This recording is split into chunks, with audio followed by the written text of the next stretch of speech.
we have attempted to do this about 3 times, I think. So now we're perfected how to say our names. Right. Oh my God. Welcome to Sister Wives Reactions. My name's Amanda, and today we have a guest, my best friend Nicole. So this is Sister Wife Reactions. My name's Amanda.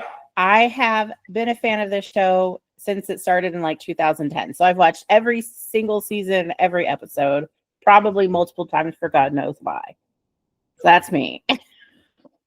I'm Nicole. I have never watched an episode. I never will. It's boring. Why? Why are we watching a show about a bunch of bitchy women? No. And it's been so much more fun just to talk about it and get your perspective from someone who has basically, you've just seen like commercials on TV advertising for the show or something like that. So it's just been fun talking to someone who's never seen it. There's a part of me that's trying to make a case for the show to like get you to watch it, even though I know you never will.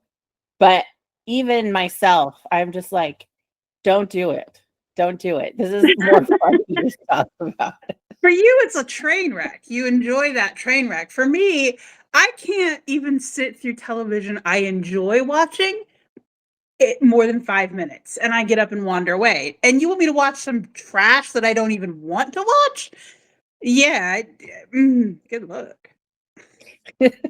Yeah, so this has been fun. I mean, even the last episode was a lot of fun, so I'm glad that we're doing it again. Even in this episode, I struggled for a bit of like, what are we actually going to talk about? To the point that I really forgot this episode and had to rewatch it. But I remember now that it's like 2/3 of this episode is pointless. But then that last third of the episode. Only 2/3? Only 2/3 of this show is pointless? So there is something to talk about, but not very much. So this is season 19, episode 8. I don't even fucking remember the name of the episode, so we're just gonna go right past that. And the show's doing this weird thing where it starts with like a coming up thing. It kind of reminds me of YouTube. They're trying to do some kind of hook to get you to watch it by showing you little glimpse of whatever they think you want to see. And it's just weird because part of it is actually flashbacking to the previous episode, and then part of it is things coming up in this episode. It makes no sense. They could just give up and show us porn. That's what people want to see. Oh my God, I think you're right. Well, I thought your idea from last episode was really good too, about instead of putting in all these confessionals and other adults commenting on something they're not even involved in, why don't they have viewers or people who have posted stuff about their reaction to the show? Like that would be more fun. It reminds me a little bit of what's that show on MTV? It's like this skateboarder guy hosted it, and it was kind of like a clip show, but it had like real people in it too. Anyways, never mind. Forget I said it. I have real people in it, but yeah, I don't know what that show is either. I know the family. What was the family one back in the 90s where they would you'd have 3 finalists and they'd show like the clips of guys getting hit in the junk and then people falling on their face and then the little kid getting hit in the head with a bat. Those were always the 3 episodes, right? And then you had to choose the winner out of the violence. 3. Yeah. Violence is funny. Yeah, it is funny. Porn and violence. That's all we want to see. Oh my God. So they need to choose one of those 3 things to get your hook in. Slam somebody in the junk, hit somebody over the head with a plastic baseball bat. That's my vote, actually. Or just have somebody run into like a wall really hard. Bam! Whoa. Or I think my favorite was the people who would go on the like a rope swing or any kind of swing into water with like you'd think they know how deep it is, or that there's a giant rock there. Or they miss the water. Yeah, that too. Yeah, I think that was America's Funniest Home Videos. Home videos, yes. Yeah, where people would actually send in that stuff. On VHS tapes that they themselves recorded. Yes, exactly. None of it was ever staged. Postage, you got to get a stamp.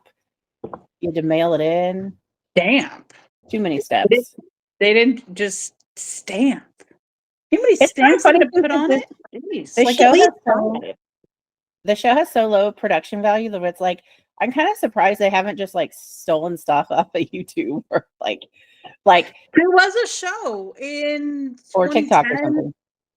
2010 that did that. They took clips of YouTube and tried the America's Funniest Home Video style YouTube edition, and it wasn't called that, but essentially that's what it was.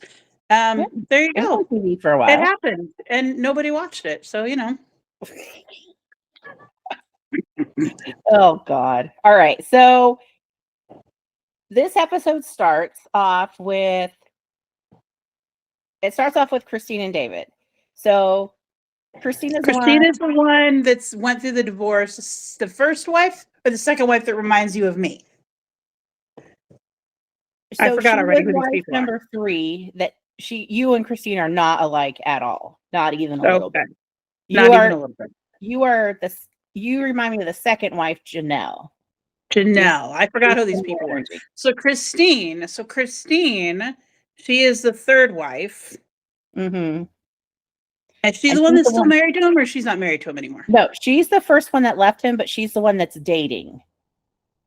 Oh, she's the one getting married to the. Oh my God, she's getting married to that one dude that was. What did I call him? Oh my God, what did I call him? I'm supposed to remember. I don't remember exactly, but it was something to do with dinosaurs. I like dinosaurs. I like dinosaurs, guys. I think you referred to him as an 8-year-old. I think you referred to him as something else. I don't remember. I like dinosaurs. Yeah. She's getting married to I like dinosaur dude. Dinosaurs. Oh my God. Right. Okay, and dinosaur dude. Got it. The last episode, they're looking at wedding venues, and even though they're saying they're not engaged.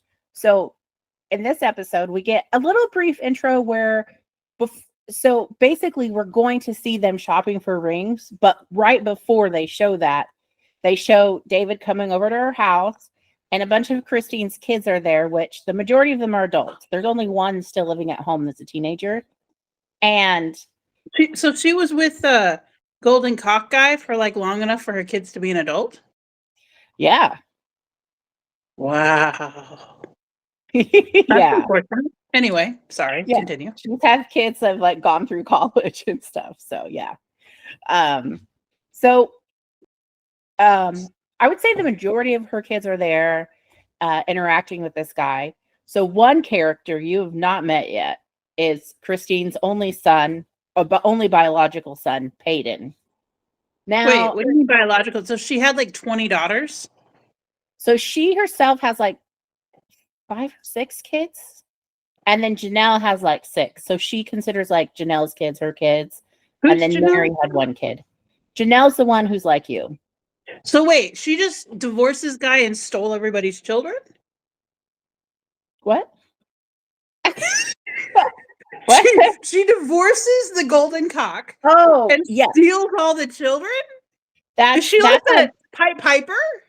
That's how he sees her. Yes. She's the Pied Piper. Yes. The kids chose her in the divorce. Yes. But they're not even her mom.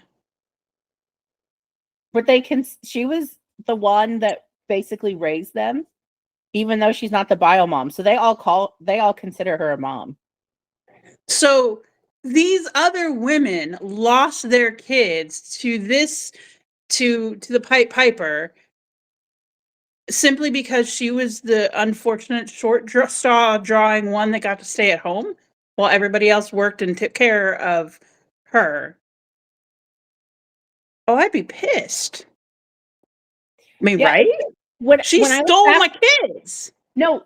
So when I look back on the history of the show, it's like, I think of it this way. So Cody's just on the peripheral, like he's doing whatever the fuck he wants all the time. He's useless. Golden Cocks are useless. Janelle was like working full time and bringing in a lot of money to the family, and she was kind of more of the dad figure, where Christine was the mom. So Janelle would do stuff with her kids when she was off work, but she was really happy. Like she always talked about how good it was that Christine could take care of her kids when she was at work. So are you telling me that these women really just divorced each other and had nothing to do with the golden cock? I mean, and looking back on the show, I think that for whatever reason earlier on, they saw him in a different light, that he did more, they needed him more. But there's literally an episode where Christine is like changing the hoses on her dryer and doing things that like you would just ask your husband to do. Like they or were doing get a these things for boyfriend or themselves. offer sex for hoses. I mean, there's lots of things that you can do here.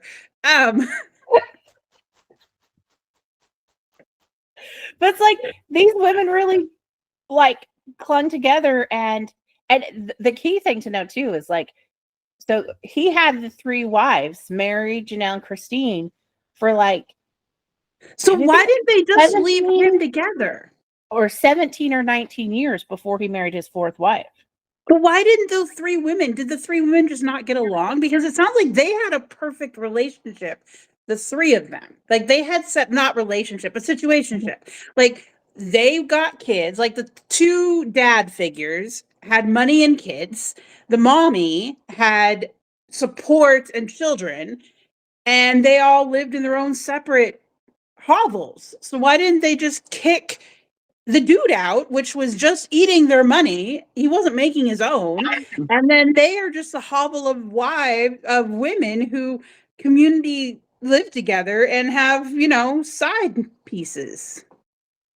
A different polygamy show I watched called My 5 Wives, it kind of was like this comparison to this family, for me anyways, to see the differences, where it's like, so in this situation of sister wives, he kind of pinned and played the wives off of each other. Like gossip was rampant and problems were rampant, and he would like position it so that they always had some type of strife. And so he never like, got kicked really out. early on. Yeah. He made himself be needed. He forced them to need him, when in reality, if they really saw the truth, they would have seen he was useless and the other 2 women were better husbands and she was a better wife, and just do that and then get themselves what they needed, when they were lonely or whatever. Right. And yeah, I mean, because there through the book and different stuff looking back, it's like, yeah, he really did this where they were like in constant strife with each other, so they wouldn't have seen that community, because it's also like, oh, I have to get what I can for my kids before this other wife takes the resources for like her kids. But it's kind of weird because that is going on, but at the same time, Janelle is needing Christine so much to watch her kids while she's at work. You know what I mean? So they always kind of had to work with each other, regardless of other issues in the family or personality clashes or whatever. They always had to kind of find a way, which now in the show where they both have left him, it really shows in their friendship where like first when Christine left, there was this, it's beautiful but really sad at the same time. Like Christine left him, and then she was selling her house and moving out of Flagstaff, moving away. And Janelle had come to see her and gave her a hug and was crying and everything. And she was like, didn't want to see her go. It was really painful for her, of like, this sad thing where Trauma bonding. Yeah. And I think Janelle also was like, I still care for this person, want to be in her life, but I'm still married to her ex, and the position that puts her in, where she had like, yeah, exactly. Like she trauma bonded with her, and it was very hard. It was actually a very touching scene of like real authentic emotion, which is kind of rare on this show where you see something like that. Yeah. And like both her and Christine have kind of made this point of like, we're going to be friends and in each other's lives. And they still call each other sister wives, even though what made them that was connected to the one man. They still see their relationship as like more than friends. They've shared so much of their life together. So it's beautiful now, but yeah, I think it took a really long time, and it took kind of what we talked about before. Like, I don't think that they really would have seen things clearly if it hadn't have been for that separation they had during COVID. Like, they had time to heal. They had time to kind of break free of that. Something that their husband, who was so fixated on himself, could never have dreamed would have been a benefit for them out of that whole situation. He only saw what he was getting. Right. He thought they're just going to be sad and lonely because he's not there. So I do have a question. How does Janelle feel about her kids? Now, did her kids abandon her, or do they just have two moms now? They have two moms. Okay, so Janelle's kids didn't leave Janelle. They just acknowledge both as parents. Right. Mm-hmm. Okay, I was thinking Janelle's kids straight up, peace out, bitch. Yo, I'm going with mom over here.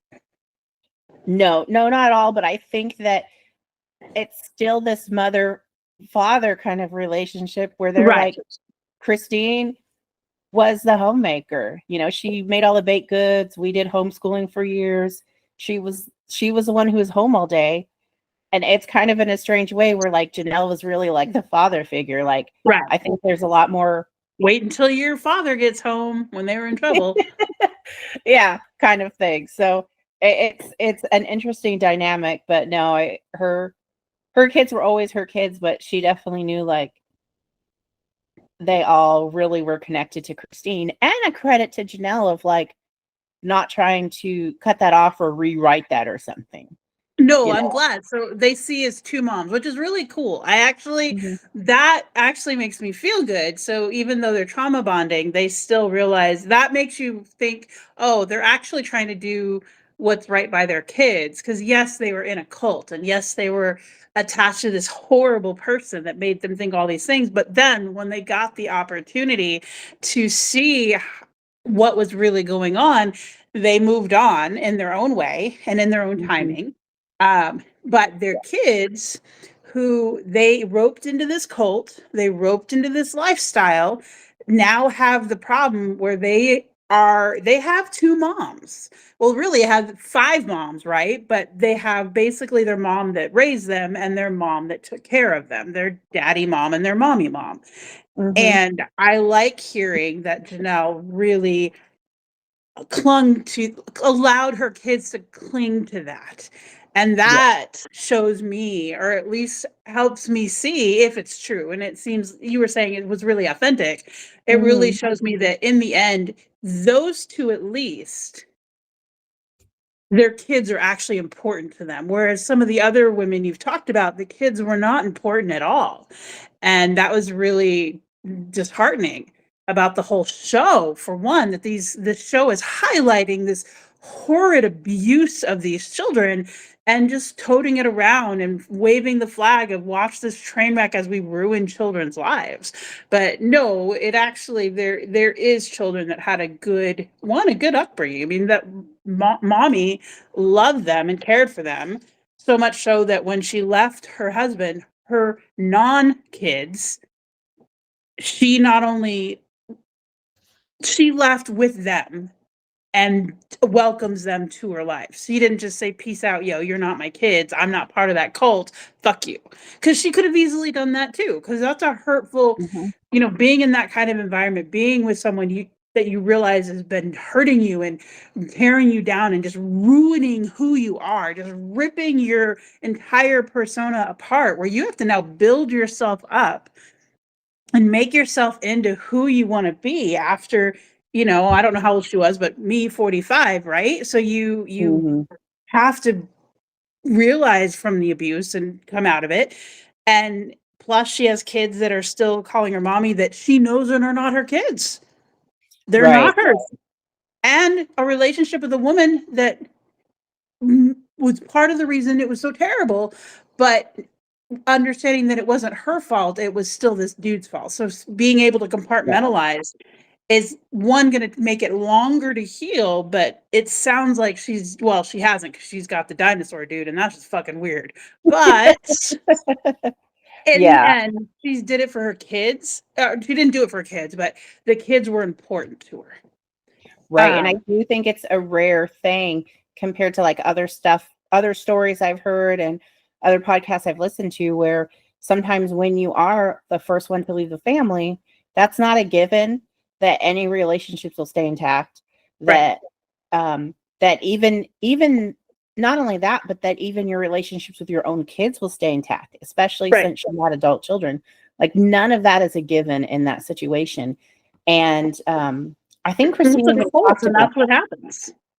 Yeah, is very, very fortunate that she hasn't had any of her kids refuse to talk to her, and that she's been able to preserve the relationship with Janelle and with Janelle's kids. Sometimes I feel like they don't know how fortunate they are, but they're kind of far enough removed from they didn't live in the area where that church is to be inundated by people who are all in that religion, Right. So they kind of were able to remove themselves from it a little bit. But it is pretty rare, from what I understand, to have any of those relationships stay intact. So that has been a good thing to see. Now, on Christine's side, she's just, it's hard for me because I think part of her does love and care for her kids, but the other part of her is this selfish teenager now, where she just doesn't care. I'm going to tell you a secret. That's a normal behavior when you come out of a long-term relationship like that. Is you have a few years of being a little bit of a teenager. I don't know why. I had to Google it myself. It's a thing. Accept it. Right. So that would explain why dating someone for 6 weeks means marriage. Dinosaur dude, to me, I mean, he's fucking ridiculous, but I honestly understand it. I do. And I had to really sit myself down, and a couple of times I made some stupid decisions. And I'm like, did you really just make that decision? To myself? Did you really just make that decision? And had to walk it back, be like, what are you doing? You're not this dumb. And I had to really, really remind myself and just really put rules around myself. So while I was in that teenager mode, that teenage mindset, I wouldn't be doing that kind of thing again, whatever it is I was doing. But you still have that freedom. You still have that you're free now. You're able to do these things without putting yourself in danger. Yeah. Okay. I see what you're talking about. I remember the struggle you had over spending $10 for a little bit. Sure. We'll go with that. Well, this is from my point of view. I didn't tell you about some of the stupid decisions I made. Yeah, you were keeping a lot of that to yourself. Yeah. I had my own dinosaur dude, but no, there was no marriage on the table. But well, thank God for that. But I had to really understand and Google and really heal. But I could see it. I could see where I was starting to go in that direction. And I'm like, what are you doing? I had to have a conversation with myself. Intervention, what are you doing? And the $10 thing, yes, the money thing, I was losing my mind, and then I would go spend like crazy, and then I would not spend, and I'd be freaking out, and just everything kind of becomes over the top, freak out, over the top, freak out, and you just keep going, swinging that pendulum to the extremes until you finally make it to the middle. So do you find that you have some understanding in her situation, maybe even because she's come from such a restrictive religion, whatever, that, and also being kind of quite conservative, is her view of rebellion is as soon as, because it's interesting with the time frame being so short, that it's also a rebellion to the religion thing, or somehow getting, one hand, it's rebellion kind of thing to just hop into this relationship. But on the other hand, it's a getting permission for it, right? You're married, so no one can say anything bad anymore because you married that person. Right. You know what I mean? Yeah. And that's, I think, yes. So that's kind of why I think, yes. So if you stay in the religion, then you have to make allowances for your teenage behavior. And the way to make allowances for that behavior is marriage. Definitely fortunate I am not in that boat.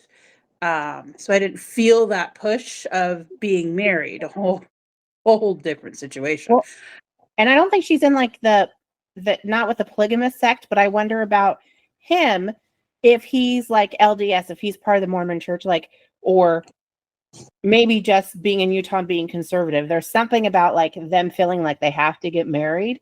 And I just go back to like my own history of, I think one of the reasons that Josh and I got married so fast was that it would be like approved in everybody's eyes. Like no one can say anything now that you're married, right? Whereas people would try and spread rumors and say not nice things or make innuendos about what we were doing. But once we were married, like that was kind of the epitome in that culture, right? It's like you've done this big expected thing, good thing. So now no one can say anything bad anymore. Now and I just wonder if that's something going on as well too. Like let's hurry up and get married because now no one can say anything bad about whatever we're doing. Yes, and I absolutely think that one, she rushed into the first set of arms she could find because she didn't know. It's a really weird dynamic to go from, especially since she was a housewife, right? So she had spent 20 years taking care of someone, taking care of children, taking care of a house, taking care of all these things. And then suddenly she's not. And you're used to doing things for people. You're used to helping people. You become identified by helping people, by helping those you love and who you care about. And now suddenly you're getting attention from a man that basically you're getting attention and you like it and you want it. And the only way you know how to reciprocate is the way you've been doing it for 20 years. So you do that. And that is a situation of love bombing, right? So you naturally, so the guy, typically in these situations, a man will love bomb and she will do it back because she doesn't know any other way. She thinks that the way love works, because it's been 20 years of it working this way, is taking care of the man, is taking care of feeding, cleaning up, because men tend to want that, especially in conservative, especially LDS, or those conservative Christians. They want the barefoot and pregnant in the kitchen, and she had lived that, and so she was more than willing to continue to offer that service in exchange for what she thinks is love, because she hasn't given her a chance to rediscover who she is. She hasn't given her a chance to rediscover who she wants to be. Now that her kids are out of the home, and one teenager, I mean, practically out of the home, she has an opportunity to rediscover herself, but she's losing that opportunity because she's confused and just dazed and confused. Just the bright lights of shininess are just shining everywhere. I mean, she was neglected for years, and now a man's not neglecting her. What do you think's going to happen? She's going to go to a man not neglecting her and give it everything she has, and it's going to be terrible. And you hope to your heart's most that she happened to pick a good man. But I'm going to tell you a secret. Chances are she didn't. Because there's a reason she's 40 and he's 40. And he likes dinosaurs. I mean, come on. There are decent 40-year-old men out there. I shouldn't say there aren't, or 45. There's decent older men. I think they're in their 50s. They're 50s. They're decent older men. There are. The thing is, you don't find them in the first go round. You don't find them in the second go round. You gotta there is a search to find these dudes. They are hidden under rocks. Holy fuck, I know. They are hidden. And she did not just discover a gem sitting on the top of the pile. She didn't. I'm sorry. That's not how that works. Yeah, I think some things were really telling that we talked about where, he says that, she does stuff for him or takes care of him or whatever. Oh, that's right. I like like dinosaurs and she does stuff for me. Yay! That's what I called him. That's right. It was kind of like, some of this is more telling, and I think more of his mainstream LDS is showing a lot more. And something in the beginning of this episode that's just so hilarious to me, because I kind of had an outburst toward the screen when Josh and I were watching it, is when they go to pick out rings. And I could just ask you, like, what do you think is the most ugliest style of ring that you could pick? And then I'm gonna, after you tell me that, I'm gonna go in to describe what this ring is that they picked out for the engagement ring. The one that looks like the princess crown, that's like all cute, cute, cute, cute, and just keeps going up, right? Or the one with the stick and then the stem circling around it. I hate those. Let's see what else. I love your descriptions. It's great. Wedding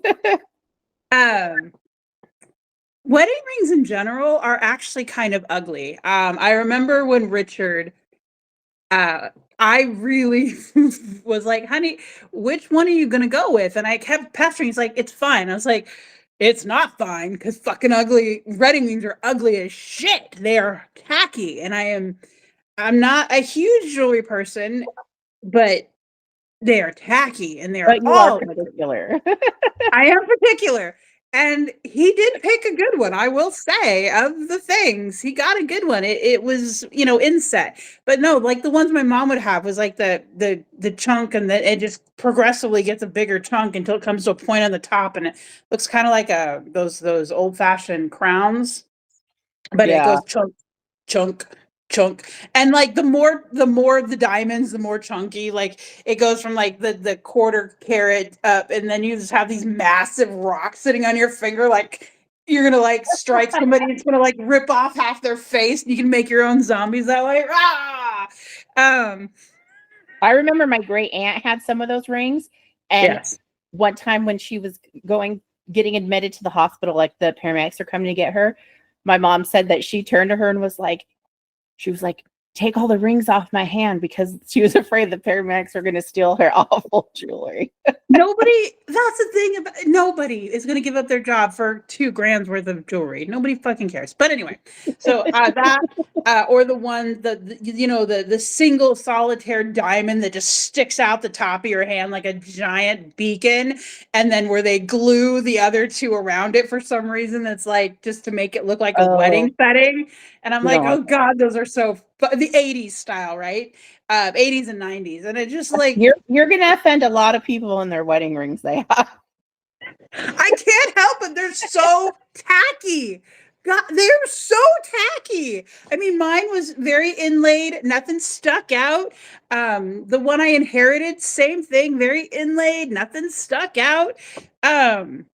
The one I had, it wasn't inlaid, but I liked it because it wasn't high up, but it was like on the band. But I remember when I had it just a couple months, I went to scratch my face like this, and I just scratched like I cut my face. You made yourself a zombie.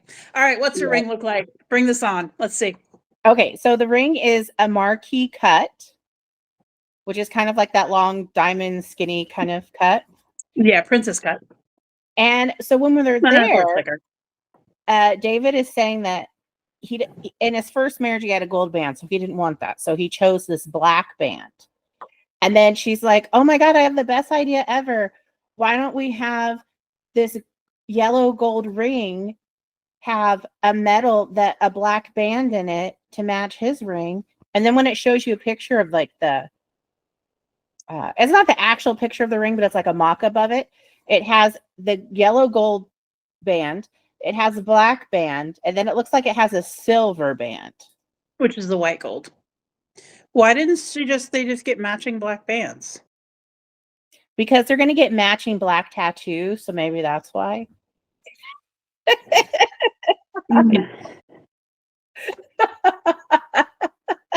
Please, for the love of Jesus, tell me they're going to get matching tattoos of each other's names. Yes. Yes. Yeah. Yeah. I don't think it's a name. They already got them done. They deserve it. They deserve to inflict their names on each other. So when they get a divorce, because inevitably this is what's going to happen, they're going to have someone else's name on their skin. And I am so happy about that. I don't think so. I don't think it's a name, but I will ask you this question. Where on Christine's body do you think she got that tattoo? You know where they should have gotten them? Where the two connect on a regular basis. That's where it should have happened. It didn't. So they make a bigger picture or something. Yeah. I mean, romantic, right? Right? Yeah. That's a lifetime. Mm-hmm. And then now it's stuck in my head. I'm sorry. All I can think about is this with the name and the name, and it makes a complete picture. Sorry. Where do I think she got the? Did she get a tramp stamp? Tramp stamp. No, but I'll give you two more guesses. Well, I got this is one, right? The tramp stamp is two. Incorrect. Oh, dang. Okay, two more. I mean, the arm is so maybe on the inner thigh. Nope. Because I mean, the arm is so boring, so I don't think the arm. But like, did they get it matching like on their rib or something? They're religious on the rib. No, but that would have been sweet. That makes sense with religion, right? Yes, it totally would. I don't know if he has his in the same place as she has hers. I might have to research that. But she got it on the titty. See, titty, but then I thought, what is right? And she likes to wear a lot of those dresses that just have one shoulder. One shoulder. She gets one locked off. So she likes to wear the dress style, where it's just like over one shoulder. So that then the tattoo is exposed a little bit. Just kind of like as she has the cleavage, it just. And what is the tattoo? It's not his name. No, it's like a heart or a butterfly or some stupid shit like that. Why? Why did it? And he got matching tattoos. He got a heart or a butterfly or some stupid shit. They're matching tattoos, or they just got a tattoo together? I think they're matching. He put a butterfly on his body. He's straight, right? Yeah, he's straight. I mean, I like dinosaurs. That sounds pretty straight to me. But if he does stuff for me, that sounds pretty straight to me. But right, yeah. You got a sex in a sandwich sounds pretty straight. What? Sex in a sandwich sounds pretty straight to me. That's what he sounds like, a sex sandwich kind of guy. Go make me a sandwich. Yeah. I still like my original location of the they missed an opportunity for sure. The rib sounds really romantic-ish if you're into that, right? Not totally, but religious. Painful. Well, but it's religious, right? It's religious, so I got it. On the tit, that makes. I mean, where is his? That's gonna make it like. Is his like on his mouth, so it like at least has a point? I don't get it. Oh my god. Is hers a leaf and his is a butterfly on his mouth? I mean, come on. They missed an opportunity for sure. For sure. Yeah, they totally did. They totally did. Oh my god. Yeah. No, they're just, I think you're right. It's just this wild teenager doing weird random shit. Yeah. And I understand that. You really have to have awkward as humanly possible. Yeah. You have to be very self-aware to rein that in quickly. And most people aren't, honestly. They really aren't. And I get it. I do get it. It's unfortunate. It's like unless you go through it, you don't understand it because you're like, that seems dumb. And I'm like, you're right. And for years, I thought it was dumb when I'd see people get divorces after long-term marriages, good or bad, right? Just long-term marriages get a divorce and then they're fucking teenagers. I'm like, that makes no sense. And then I lived it. And I'm like, oh, shit, now I understand. And then how many is it? Is it 3 or 4 years post-divorce? February 2022. Yep, February of 22. Oh, It was finalized. We separated in May of 21. So you've been a free woman for a little bit now. For a little bit, yeah. Yeah. Do you feel like you're still in your teenager phase? Actually, no. I think I've got a good head on my shoulders. Yeah. We're just gonna go with I'm out of teenager phase. Okay. Moving on. Incriminate myself, but then I realized there's no need to incriminate myself. But no, in the end, I don't want you to. It's just because these women have gone through these divorces, I'm just curious of things that like you could relate to, or you could say, hey, that's understandable, or you're like, I don't fucking know what the hell's going on. It's just an interesting perspective on like totally relate to the teenage phase. I literally one time I was like, what are you doing? I had to sit myself down and be like, what is wrong with you? Why are you doing these things? Why are you making these crazy, stupid decisions that are dangerous at minimum, like stupid at maximum, potentially dangerous? And I really, really had to set up boundaries and rules for myself in order to make sure that even though I was kind of that teenage stupidity, I still wouldn't do things that were going to have permanent ramifications. And I just know for me personally, rules are how I do that. So I know it doesn't seem like I'm a rule follower, but I'm all about rules because that's exactly how you get away with stuff, right? So yeah. Yep. I just think whenever you go down this reasoning, I just think like of how you play board games and how you defend yourself that you don't cheat in board games. No, I can take advantage of the rules. It's not against the rules, so it can't be cheating. Can't be cheating.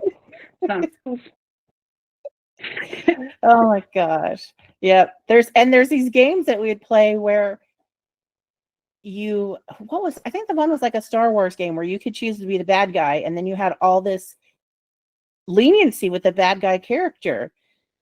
And it made it so easy for you to win. And you're like, well, I didn't break any of the rules. So games like that, I know I'm set up to fail if there's a bad guy in it, where it gives you all these like things you can do that no one else could do. Oh, bye, Josh. Bye, Josh. See you later. See you later. Well, no, because I was like, I don't think you ever played Risk with me, but for that game, I always chose the good guys because they had a lot of limitations, but the way their rules were set up, there was ways to not cheat. I totally won that game a lot. But I love the game of Risk. I love Risk because there's so many rules, which means there's so many ways to get around that game and win and cheat. I mean, not cheat. Yeah, but essentially, I knew self-aware.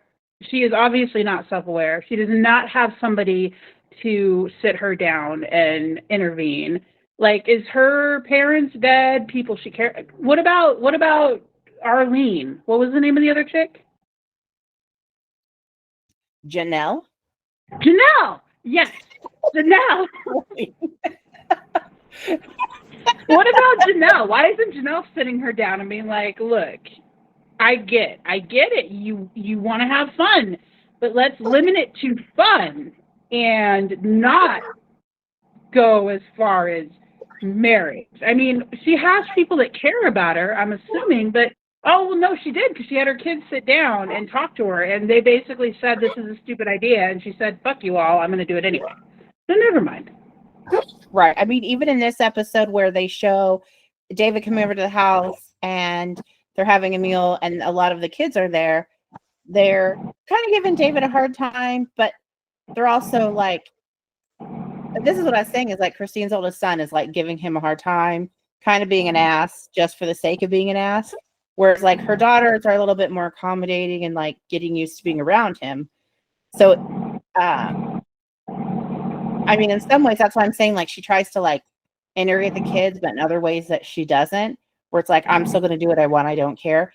In regards to Janelle, I think she's just like Christine would be more apt to tell Janelle what to do and like is like more hard on her, where Janelle and you have similar personality, where it's like Christine's going to live her own life. Her choices are not Janelle's problem anymore. Like they used to be a family unit where she would have to be responsible for good or bad choices that all the adults made. But now it's like, you know, you live your life, I live my life. Like I'm not going to tell you how to live your life. But also Janelle's expectations of Cody were always like super low. Like if he was a good father, that was enough for her for many, many, many years. So her comment in regards to David is just, oh, well, he raised his 8 kids, so he must be a good man. And she just, and she's like, she just set the bar low. She basically says, is his dick hard and does it make you happy? Great, you're good. Hop on. I mean, there's more to life than that, but apparently not in this world. No, and I think that, you know, she just sees her as being happy and making decisions for herself. I mean, those aren't decisions that Janelle would make. But she's not putting that pressure on her, like, you know, telling her not to do it or whatever. She's just kind of staying really, I think, just being like, I support whatever you do. If it's what you want to do, I support you. Yeah. Like, I don't have any responsibility in any of this. Right. But and that's fair. But at the same time, I don't have responsibility of you, right? But if you were doing something that if you were doing something that is not a good idea, and I know you know it's not a good idea, I don't think it's a good idea. And in the past, I would, as your friend, as someone who cares about you, I would bring it to your attention and at least talk to you about it. And in the past, you had thought something I did was not a good idea. And so you're like, look, as a friend, I need to bring this up. Just once. So you're going to start with my lecture, my statement I say going into it. Yep. As your friend, I'm going to bring this up, but only this once. And then that means I need to shut up and I need to allow you to get it all out. And then I can defend or not defend, change my mind or whatever, but you've at least put it out there that you care. You put a lot of thought into this because of that. And this is the information that you wish for me to see that I perhaps am not seeing myself. I remember when I got married, you did that because you were very concerned about Richard. You guys were engaged, going to get married and everything. And I felt like, yeah, I definitely had some concerns, but I just love how, I don't even know where I came up with this statement, but or why I even felt this way, but it was like, I so rehearsed in my brain, if I'm ever going to say something uncomfortable to you, like maybe you won't agree with it. I'm like, as your friend, I'm going to tell you this, but I think in true and like authentic for me is when I say I'm bringing this up just this one time, I just bring it up the one time. Yes. Like it wasn't like throughout the years you were married, I wasn't like, why are you with this fucking asshole? But I didn't even think that at the time, but wasn't like bringing it up, you know? No. It's and like you're an adult, you make your own choices, mm-hmm. But you know, also as a friend, sometimes I feel like I can't just sit on something, or I don't feel like I'm a true friend if I don't say something, even if it's uncomfortable. And that's fair, but you also know at which point. So there are some relationships that you have that you don't do that. So you also know like the level, like Janelle and Christine, like mm-hmm. If there was a heartfelt love moment where they share their kids, in my view, that's a pretty intense relationship or a situationship that is turned into a relationship. So situationships, whatever, no fucking care about those. Those are whatever. Right. But relationships where you actually are heartfelt and you actually concern yourself with the other person, that goes a step beyond. I'm not going to go to, there are people that are making dumbass decisions in my life right now that I'm like, hey, you want to know a good idea? And I provide them with excellent advice to make it worse for them. Because to me, that's funny. But that's their own decision. That's their own choices. I'm not going to do that to you. I'm not going to do that to people that there's a difference. And I feel like with Janelle, if there's truly that relationship there, but I mean, people don't think like I do. A lot of people don't have the same, levels of, I don't know. I forget people aren't as intense as I am. I forget I have an intensity that is a little unhinged, and people are difficult to deal with my intensity. I think the other part to it too is like there's episodes where Christine has been really aggressive with Janelle of like, are you divorced or not? You need to call Cody and tell him you're divorced from him. And Christine wanting her to really like have some official finality or something to it.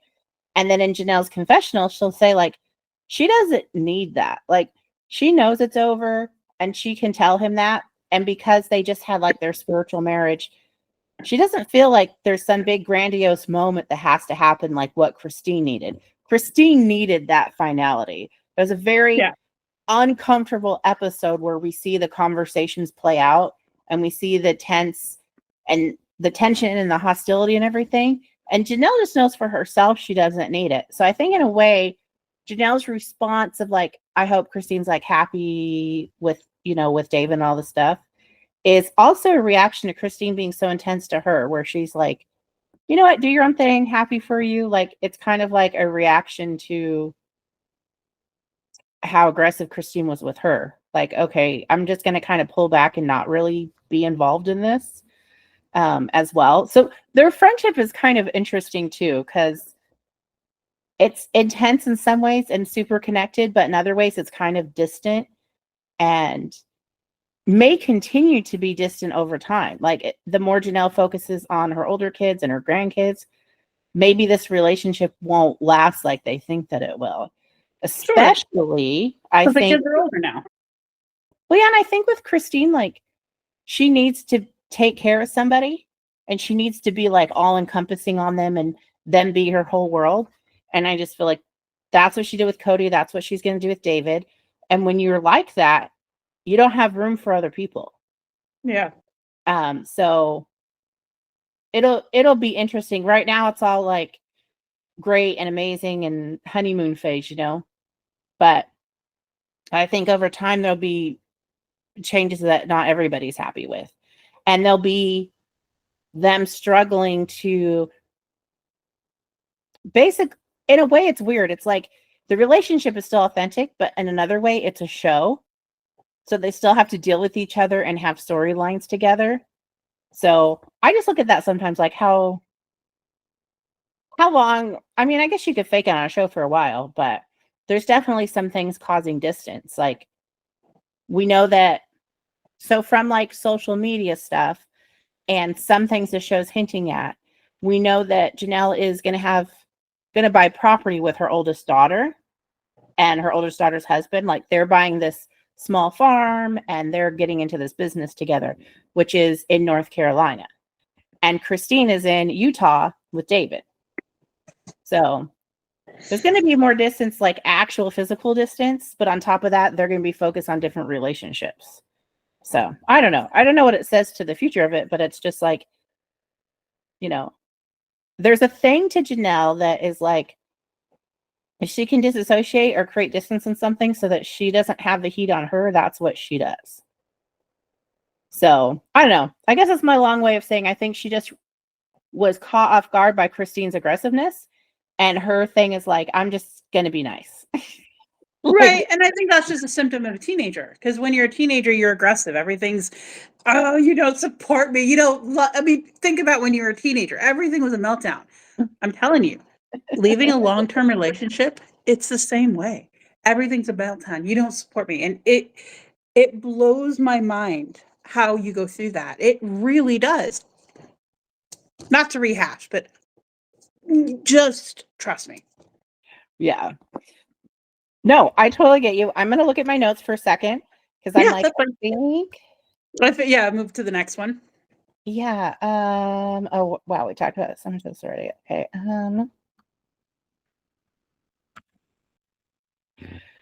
The good part is towards the end. I mean, we have some confessionals with Cody and Robyn kind of putting in their 2 cents on stuff. Who's Robyn again?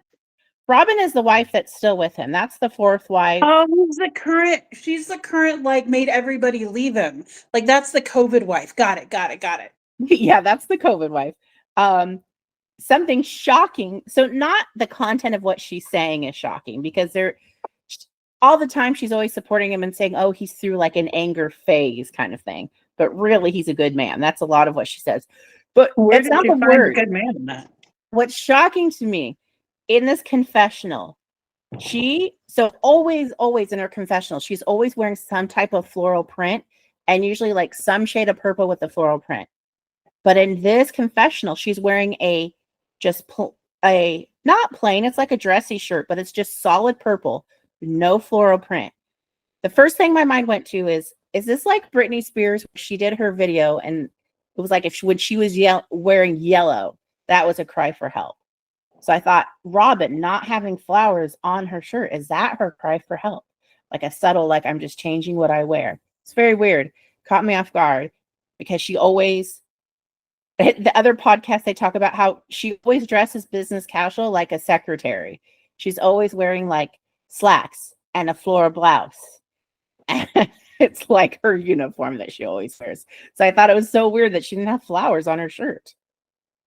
That's interesting. I have no idea. I mean, honestly, in my divorce, I just did it myself. No, I mean, Robyn. This is Robyn, the one who's still with him. And Robyn, the one who hasn't left him yet. When I was ready to leave, I just walked out the fucking door. But I think that Robyn's cry for help, I mean, who is she asking for help? Or is she just is she trying to create drama to amp up the show? Or because, I mean, essentially somebody's going to notice, you noticed. Or, I mean, she likes purple. Ugh. I mean, purple's a nice color, but I mean, always the purple. Like maybe I don't have answers for you. I just think that if it's a cry for help, maybe she can get a tattoo on her boob and then wear a shirt that, she just slowly morphs into Christine. Like she did by accident. Whoops. She goes blonde. Right. Whoops. Her shirt falls open. Oops. And it says help. And it says help. I thought I was going to say like Cody. Like, right. Well, no, because the other one got a butterfly or got a leaf. So he had a butterfly. So he eats the leaf. But no, so she, the matching sister wives. So she got help me on her boob because that's what she needs. I don't know. I shouldn't mock people that need help.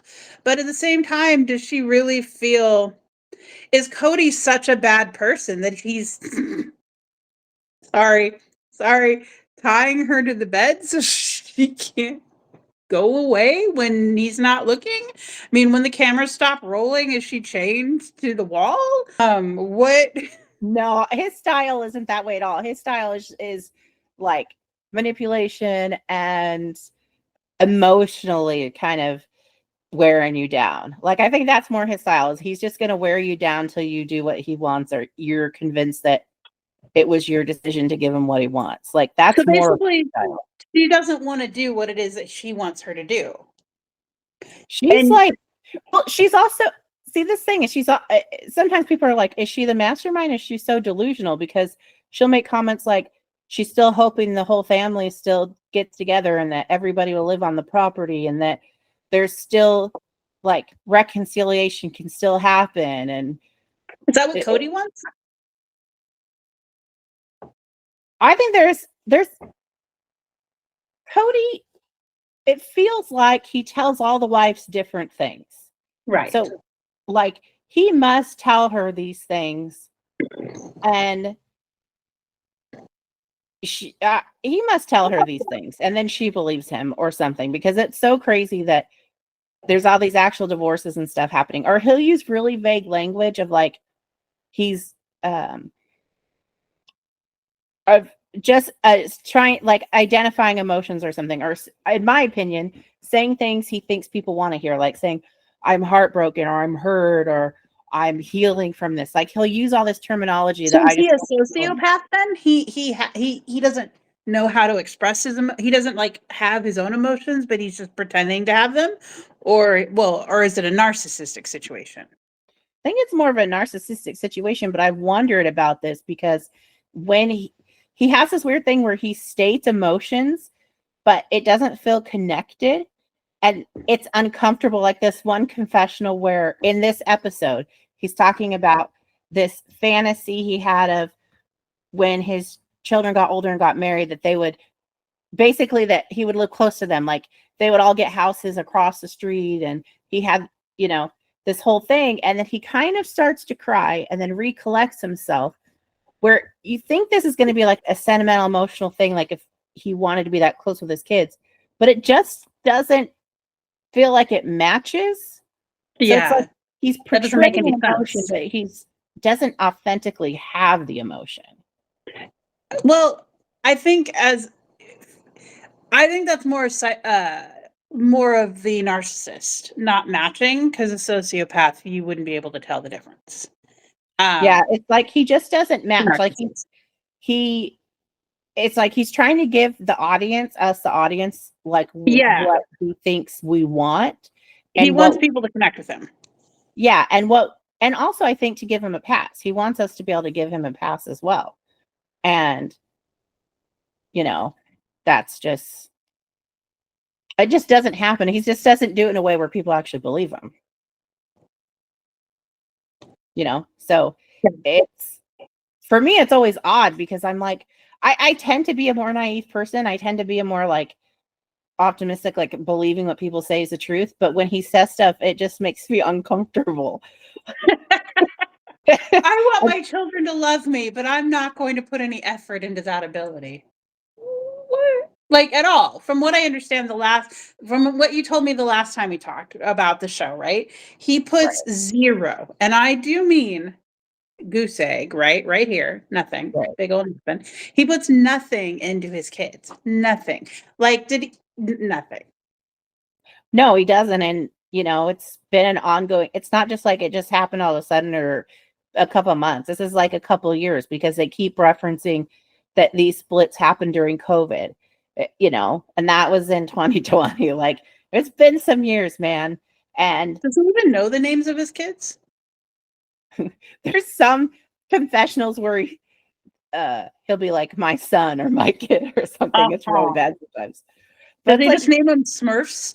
He should just name his kids Smurfs. That one's Smelly. That one's Dottie. That one's. He doesn't even have effort for that. He just is like, he groups them together, like those gossipers, those jerks, those. I don't want anything to do with those people. Like they're like those are your people. You created them. You. Unless your wives decided they wanted other men to make the babies with them, and they just pretended with you. You, sir, are the father. Correct. Yes. So Meri style. You, sir, are the father. Yeah. So it's, how many kids does he have? How many kids does he have? Yeah. Oh my gosh. I think there's like, I don't know. There's like, I think 15 somewhere in there. And does so 15-ish, right? About. Now, is Utah have like what's that called when people have children and you got to take care of them but you're not? Child support, right? Child support. Right. So does Utah have child support?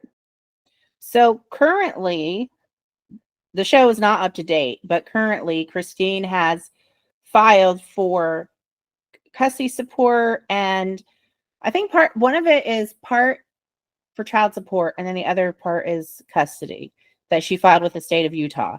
So they're going to be going to court over all that because she just has the one kid at home. That's yeah, like she's a 17-year-old. I mean, why does she need court custody of the 17-year-old that he doesn't even like? Well, she's 14, but she's very close, only a few years before she's 18. But I think it has, my opinion, not that I know anything, but my opinion on it is that she wants to get full custody so she can just do whatever truly needs and doesn't have to deal with them. So it's kind of like, this is what I think, but I don't know. Either it stays 50-50 and he has to start paying money, or she gets full custody. But even full custody, you pay money. I mean, you still had a kid. Yeah, but I think with her, she reminds me of my ex-sister-in-law, where it's like that deal for her to have truly full custody to do whatever she wants is more important than money. Is more important, yeah. Whereas I think a lot of people online are looking at like, oh, she's going after him for all his money and stuff. And I'm like, I don't think she cares. Well, and she has her own money from the show, right? Yeah. And David, who she's with, has his own very successful construction company. So he has his own money in his own right too. So, you know, I don't think it's an issue of money at all. I just think it's an issue of like, if she wants to put Truly in a school or have her see a doctor, or if she wants to take her on a trip out of the country or something, she doesn't have to run everything by him. She can just do what she wants. Or she can't be like called into court or deal with his bullshittery because he just wants to be a pain in the ass. Like that's what I more think is, that makes sense, really the thing going on. And then, you know, maybe, yeah, I don't know. There's only a few short years, so that's the thing that makes the most sense to me, more than like the other rumors or things that people are saying, like she's going after him for his money, or that she wants her new husband to adopt Truly. I just think all of that is a little far-fetched. I mean, especially considering how, now was she on board with the Juliet, or what was her name? Jerry. Simba? Robyn! Her name is Robyn. Oh my God, I was gonna do it. I was wondering, I'm like, I have no idea who the fuck you're talking about. Where Robyn like stole her kids from their father and then forced her kids to be adopted by Cody. Yeah, the whole art thing. The art thing. Remember I was telling you that Robyn had 2 pictures taken to the artist? Oh yeah, and they like painted a picture of like gloriousness of whatever. But like, was Christine one of the people that thought that was cool, or was she like, this guy's a fucking twat? Like, how did she feel about the ripping it away from her father, ripping the boys away from their father, and making Cody adopt these children? I think who were not children, by the way, at 8 years old, but whatever. We'll skip that part. Well, what I think is that they just believed at face value what Robyn had told them, and like the story that they told them about why it needed to happen. What we get on the show is an inference that Robyn's first husband, that their marriage dissolved because of, you know, some domestic issues, and some inference on that in the marriage and inference in that with the kids. They don't outrightly say it, but they definitely say things around it. So wait, she went from one abusive man to another, is what she's trying to say. She basically delicately tiptoed around, I was with an abusive man, so he loses his kids, and I'm going to this other abusive man so he can gain his kids. Oh, I gotta tell you something in the history of the show that will help elaborate this picture. So please do, because I need elaboration. So this is back in the early years. Robyn is married to Cody. They've been in Vegas for just a little bit, and they were having, church at the house, right? And Cody always preaches something out of the Bible, and then it was Robyn's turn to like share something. So her thing she's sharing is like deep in like, the purity movement stuff. Oh God. And yeah, reminds me of that heart sketch that used to always be done about you like, rip pieces of the heart away, and then when you get married, you have nothing left to give. Oh God. yeah. So she did something along those lines, and she had this like locket thing in the shape of a heart, and was saying like that was her purity, and that she gave it away to the wrong man, and she made this mistakes and got pregnant. By the way, the result of that pregnancy is her firstborn. She's saying this in front of the family to like everybody. And then says like, was she married to the man when they conceived? I don't know. I don't know the answer to that. I just mean in the world of them, she didn't make a mistake. She didn't like do anything wrong. So she married a man that was a mistake, but I mean, 50% of the population does, because 50% of the population gets a divorce. So, yeah. I mean, so maybe it was that situation of like, made the mistake, got pregnant, and then that's the reason they got married. That would make sense. But it's like this huge thing in the show of like, she flat out said that in front of everybody. And then she took the heart locket that she first said she just threw away and gave it to that guy when she got pregnant. And then now she has what's left of her purity and has to give that to like the true one she was supposed to be with. And it's so bad. She like hands the locket to Cody in front of everybody. It's so uncomfortable. Did like, she at least rip it in half so it was only a piece of it? No, but it made me so uncomfortable because it put me right back in those like youth group days of seeing all that stuff and that like icky like purity movement stuff. And it made me so uncomfortable. Why were we a part of that? Why were we in a cult? It's fine. It's fine. So she ripped the little locket heart in half because it was broken, and you can't give it. It was already, she already fucked another dude. So she can't give him the whole heart, but she did because reasons. She should have just ripped it in half. I mean, that would have been hilarious. Like, this was my purity, and I ripped it to shreds. I destroyed it. I made myself useless because that would have been an awesome moment. My entire worth and my entire value is in this picture of a locket of my vagina. That is my only value as a person. And I am ripping it apart because I ripped it apart by giving it to some other dude. And here's what's left of my value as a woman. Oy. And like, and the kids had all these age ranges. Like the youngest ones are probably like 6, 7, 8, all the way up to like teenagers. You know what I mean? And you're saying this in like this mixed age group, and it's completely inappropriate for the younger children, kids. Boys and girls, women's only value is in their legs. Fucking that's it. That's all it is. There you go. There you go. And make sure you make a big deal about it when you give it to the wrong person, but you don't know it that time because hindsight is 50-50. So you think you're in the right person. You're totally going at it because, whatever. Give the rest of her broken heart to some other dude, but why? Why, if you're not valuable, would you bother? There you go. There's my rant. There's your rant. And saying that about her son too, like that was a mistake in front of everybody. And son, you are a product of my invaluability. Is that a word? I don't think that was a word. I don't think it's a word, but it's pretty much what she said. Yep. And pretty awful. And just like, pretty awful. Yeah. So that's the kind of some past things of things she's done and said and participated in what caused problems in the family. Because on another level too, that whole incident is so awkward because you're saying that in front of all the other wives when they already have rules in place of like not intense PDA in front of the wives. You kind of dress modest, like you really kind of keep your sex life to yourself. And then you're saying this in front of everybody.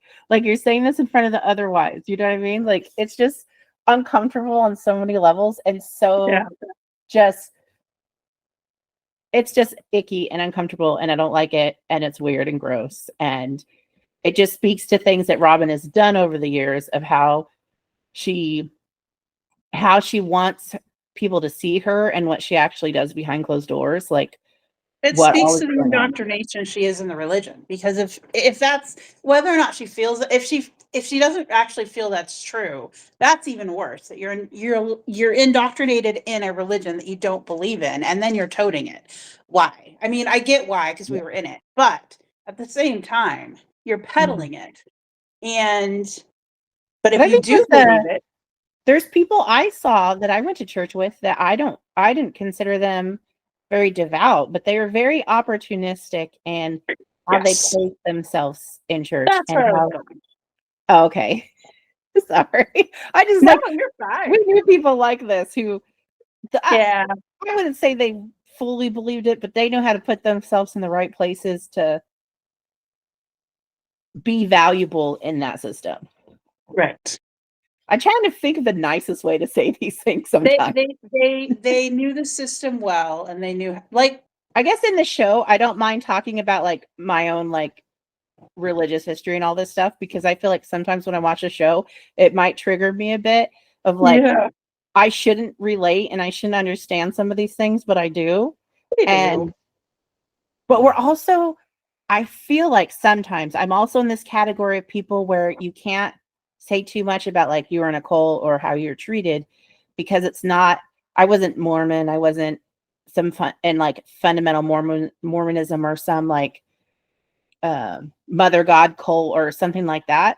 I was in something that's like much more widely accepted. So I feel like sometimes it's harder to talk about it where people would understand how inappropriate things can be and being treated poorly, like how that can exist. So I don't know. Right. Sometimes I channel that through the show when I see things where I'm like very uncomfortable with what's happening. Yeah. So Nope, I get you. you're like, I that get has a religious tie. That has a cultural religious tie to how they're behaving and Mhm. how they interact with each other and what they feel is right and wrong. But yeah, so oh my God. Okay, let me look here. I don't know. I'm just looking at my notes again. That's fine. Just to go back because I kind of lost my place. Talking about cults will do that, right? Yeah. I mean, there's other stuff in here, but it's not, to me, it's not even worth talking about because the show was kind of a nothing burger except for like the last part of it, which I think is the whole thing I want to talk about anyways. So we get more commentary from Cody, we get a little bit from Meri, who fucking cares, not me. But the big thing is, towards the end of this episode, is we get the sit down between Janelle and Cody. They go to this Janelle. Josephine's restaurant, and Janelle? yeah, the one that's like you.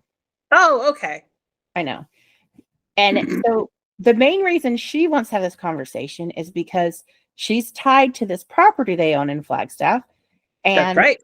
she wants him to like either Buy her buy out. her out or sell the property and get her portion of the money. Like whatever has to be done, she kind of wants it to be finalized. And that's her point of talking to him.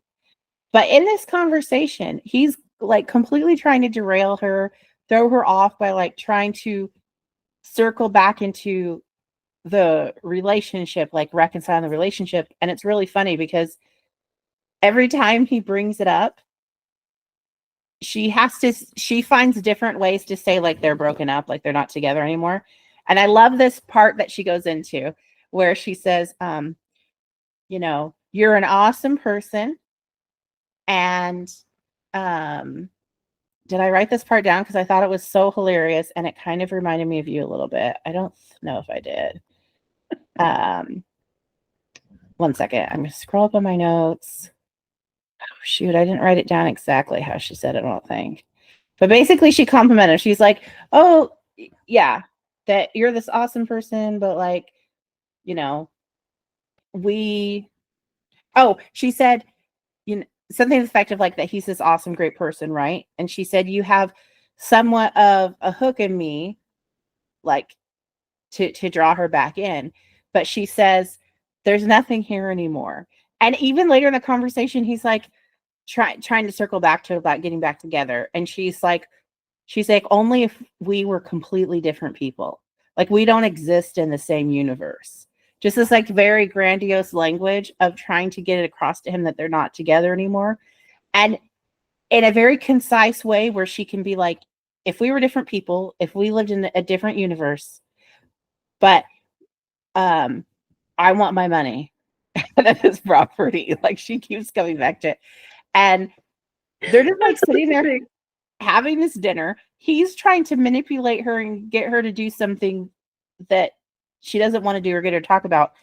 And it so reminds me of you, of no matter how many times someone's going to try and circle back and get you to go off topic, if you're focused and this is the mission, the goal of why you're doing this thing, nothing is going to distract you from it. No matter, not even the most talented narcissist, not to say that he's a talented narcissist, but he's using everything he has. And it's kind of this fault to Cody where if something works on one wife, he tries it on all of them, and he doesn't act like in real time take in effect that person's differences to let the manipulation work better. So he's just like throwing everything at her, and she's kind of like, okay, so about the property. Now, I do remember this from the last conversation. He no longer, so you need 3 wives for your own planet. His planet's been blown up because he lost all but 1 wife. So now he goes to heaven and God's like, dude, you're with the other lonely men because you don't have 3 wives for your own planet. And I think since he lost wives, he should go to hell, because men who lose their wives are a whole different problem than men who have their wives, 3 or more wives for their planet. That's just way worse. I think he's trying, because I was like, at that point, why wouldn't you just get another wife to get your planet back? But I think it's because he's going to hell, and he knows it because he lost his 3 of his original wives. So he needs to gain 2 of those wives back to gain his planet back. Otherwise, he's just going to hell because there's 3 more wives. Who the fuck cares? You lost your original 3. You don't get no planet no more. That's my thought. Yeah, it's like, so with Jess, so this is the thing, is Meri is the only one. You only have 1 wife who's gone through the proper channels to get the proper release from the spiritual marriage. So he technically still has 3 wives. But how often do you have to sleep with them to make them your wife, according to the Mormons? Is it like a year and a day thing, like with the coats? Like if you don't sleep with her for a year and a day, are you officially not married anymore? I mean, that's hilarious. At what point have you not, consummated? Is the lack of consummation determining your marriage ability? Well, and there's this thing on the show where it's like, for years people thought like Janelle and Cody really didn't have that much of a sex life, but then there's been things said on the show where it was like quite the opposite. And she's such this independent person. I think it makes sense in a way where it's like, what else did she really need from him? And even in this conversation they have, the look on his face where he's like trying to woo her, it's like she has a good time in the sack. You know what I mean? Like he doesn't have women are good. I'm gonna tell you, independent women know what they want, know how to get what they want, and enjoy themselves. So yeah, so I think you want good like, time. Independent women. That was his only interest in that, and because maybe another point of being able to manipulate her. But I kind of thought it was a funny moment how he looked at her, kind of. And the thing is like in this situation, she's the one turning him down, and I think it's more than just his tactics not working. I think there's something about it that drives him crazy about her. Like the more she rejects him, the more he's not good. Get her off his mind. You know what I mean? Not good. And she found that there's lots out there.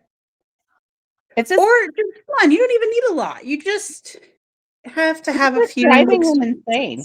And I think there's something there sexually where it is driving him insane that she's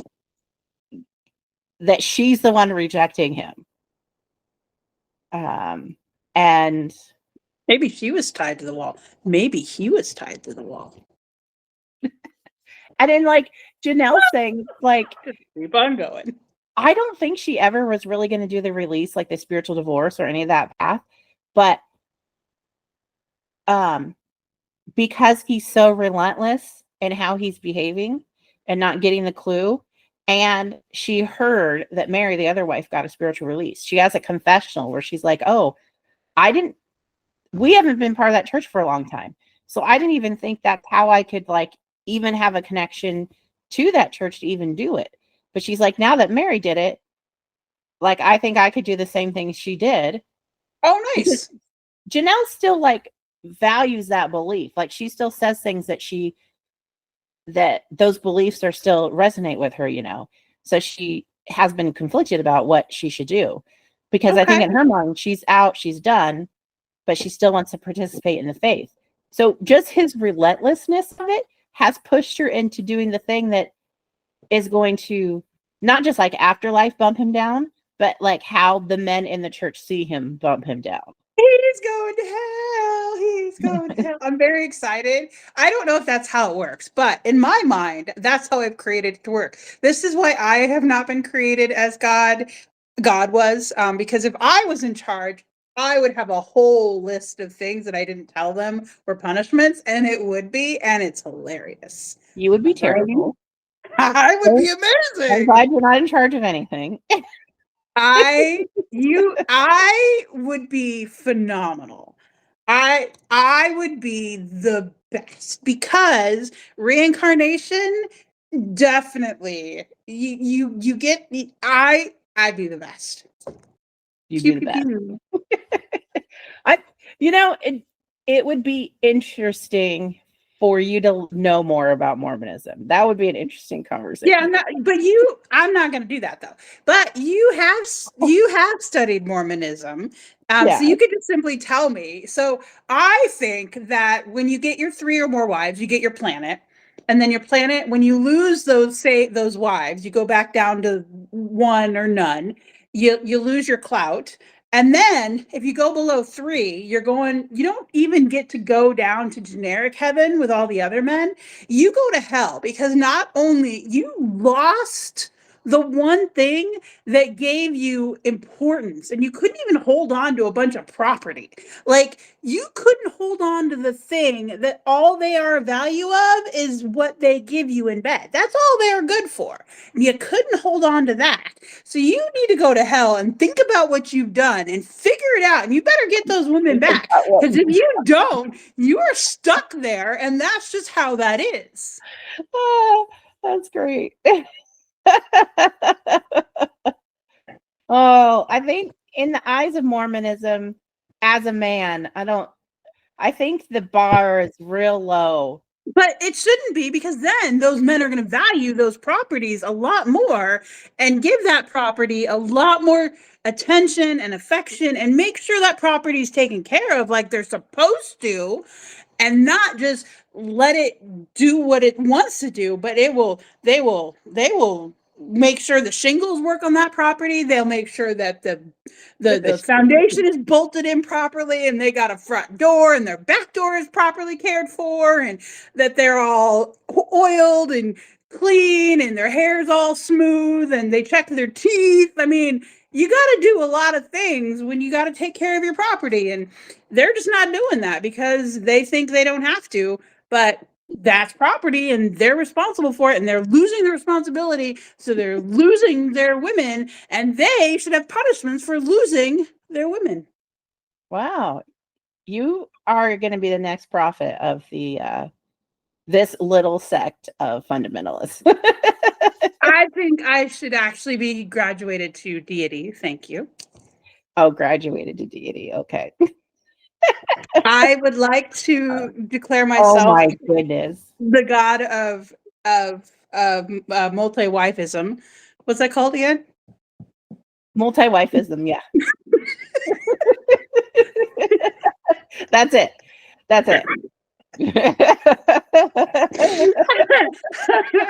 I found the name of your episode, multi-wife-ism. Yeah.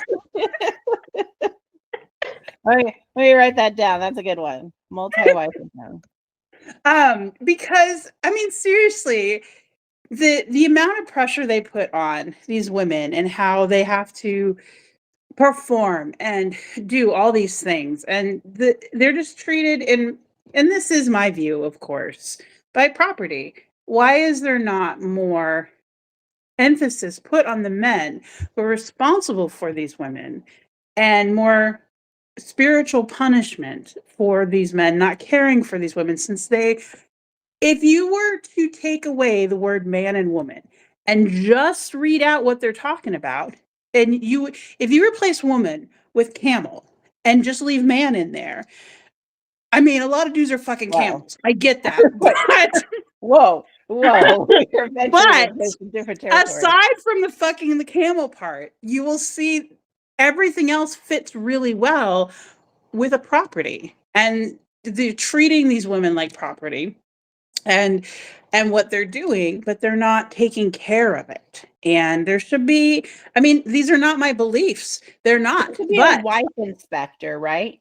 That is constantly checking on these family, and he has to inspect the wife's like cattle. He has to inspect her teeth and her back door and her front door. I mean, there's a whole list of things he could expect. So I mean, is he special job?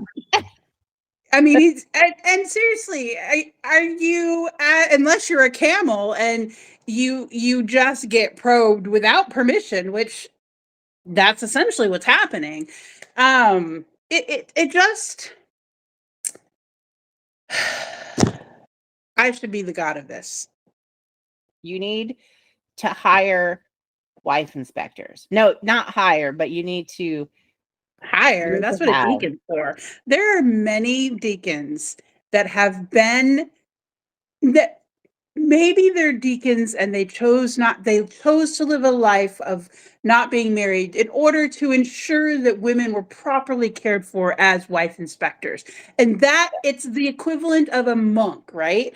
But they don't really take any vows. They just kind of, I mean, they do take a vow to the church, but they got to be an inspector. So they can't really take a vow of chastity because, I mean, how else are you going to inspect?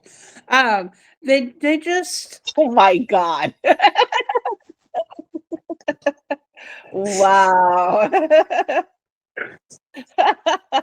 I was thinking more of the more pure side of like, oh, I'm never on the pure side. I am not on the up and up. I am absolutely down and dirty. And like just interview them, talk to them, see their finances, see how, I mean, there's stuff they can do, but you're like, oh, they need to fully.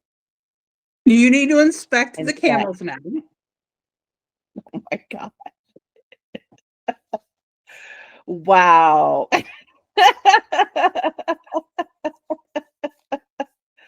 This is a weird, a really weird religion you're forming here. You're like, I'm just improving the weirdness that already exists. I'm just making their show last another 9 seasons. Oh, okay, yeah, totally. Yeah, I mean, I can't say that I would watch the show with camel inspectors, but I mean, somebody will. Why not? I would. Josh's reaction totally would. I love Josh's reaction to this show so much. Like, so many times I have to pause it because he just can't.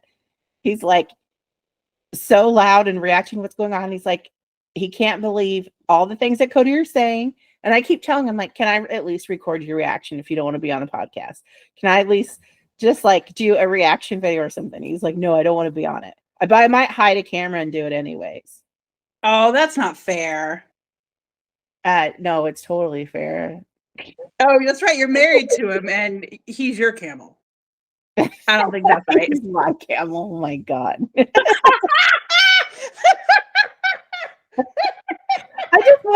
I just want to record it because it's hilarious. And maybe I can't post it because, if he doesn't want to be published. But it's for you. But I could show you. I could be showing you. You could show me. You'd be okay with that. Yes. He would totally be okay with me seeing his reaction. Yes. Just Josh losing his mind over some of this stupid shit on the show is great. Yeah. I don't know. It's just great. I love it. And I really want to record it so bad because it's so funny. But yeah. But I mean, this family drives me crazy. This show drives me crazy. But you keep watching because it's kind of like a car accident, like you said. But then sometimes you do get some authentic moments. But sometimes I just watch these people of like, I get triggered in things where it's like, oh, I hate that this connects to like my own religious trauma or whatever, or my own history. And now, like that a lot of the kids are older and stuff, sometimes it's so cringy. It's like, oh, that was not a good move. Like, I don't know. Sometimes you feel really bad for the kids, and sometimes it's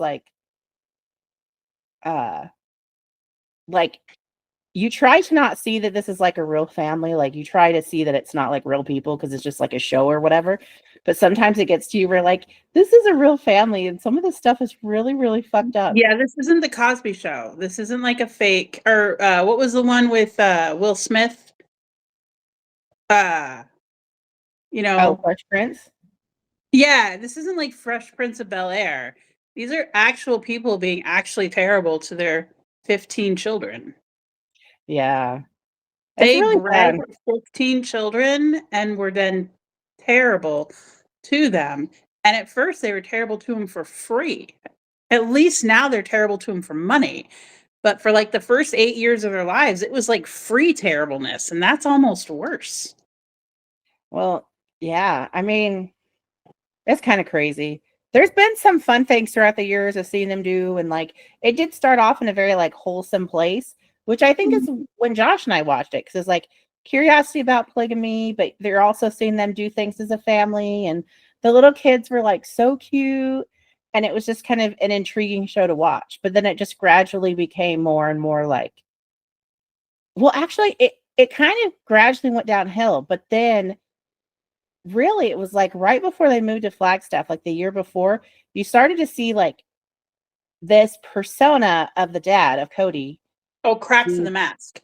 Yeah, it really, really started to happen. And what I look at it is, I think in polygamy, it's like a young person's game. Like when you're a young man and you're having all these kids and stuff, it's like you're doing the religion and it's you're doing the thing. But then as you get older, it's hard to keep up with that many women. Well, not just that, but I think just the energy of like raising kids and having a big family. Like what I look at, it's like, you hit your 30s, you got some energy, you hit some 40s, it's kind of starting to dip. But you're talking about people in their 50s that have teenagers, and you know what I mean? Like you want to retire and not have to have that pace of life. Like when I looked at him, I just thought, you're the fallacy in this. Just like when I see people who have like a lot of kids, but the kids range from, they might have a baby or toddlers and then they have kids in college. Like it, in my opinion, now I could be completely wrong with this, but what I look at it is like, you're in the parenting phase for a long time, but then you want to go into the more relaxed, like grandparent age, whatever, but you're still raising your own children into your 50s. Your friend, she had one 20 years ago? Yeah. So she has a 20-year-old, and then her newest baby is less than a year old? I think so, yeah. Yeah. And yeah. So I know what you mean. I mean, you have somebody that's about to have grandchildren, and you're going to be raising your grandchildren and your children together. And that's to gotta me, be when hard. I look at it, it just looks so exhausting. And so Yeah. like maybe you can do it now, but you have another 18 years ahead of you of in your home parenting, not to mention like kids getting married and having their own kids and their own lives, and how much your attention gets divided even more and more. It's just, to me, like I just see it as such an exhausting thing. And I think in the case of the show, that was never something any of them were thinking about, of like, looking at your life in advance of like, what are your best years that you can give, and I think, especially when Cody would make these statements to his family, is like his family was like an obstacle to his goals, and he would make statements like that. And I just thought, you've hit that midlife crisis, you've hit that point where you can't invest the same energy anymore. But not to say like I give him a pass on things, but I see him say things sometimes and I'm like, none of you are recognizing the fact that you all are getting into your 50s and still have children to raise. And you've been raising kids. I mean, I think his first wife and him got married when they were 19 and 20, 19 and 21. Oh, somewhere in there. Jesus. So there's been kids and this kind of fast-paced life of kids and the chaos of all that, for 20 plus 30 years, whatever. And I just feel like they never recognize that you can only do that for so long. You only want to do that for so long. Right.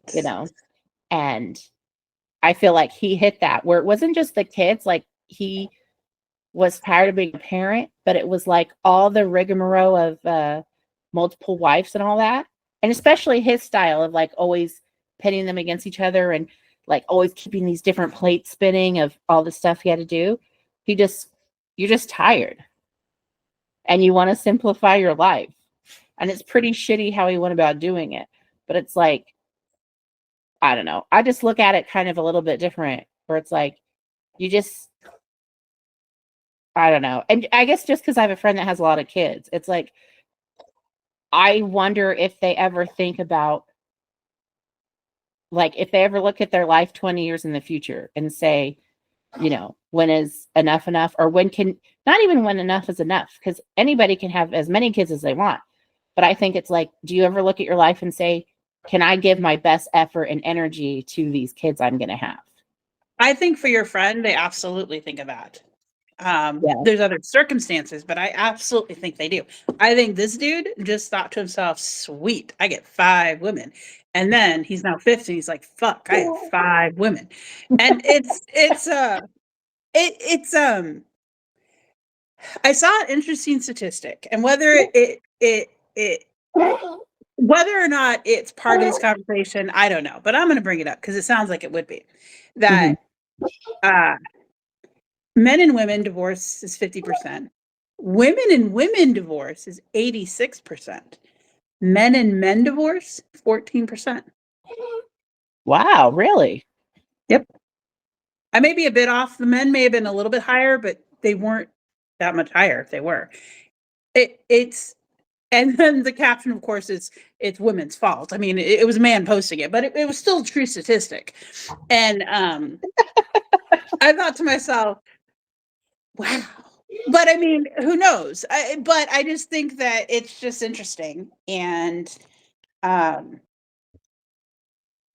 keep hearing things like, it's not the woman. It's the man causing these problems. But then I hear a statistic like men and men divorce rate is stupidly low, and women divorce rate is stupidly high, and men and women divorce rate is in the middle.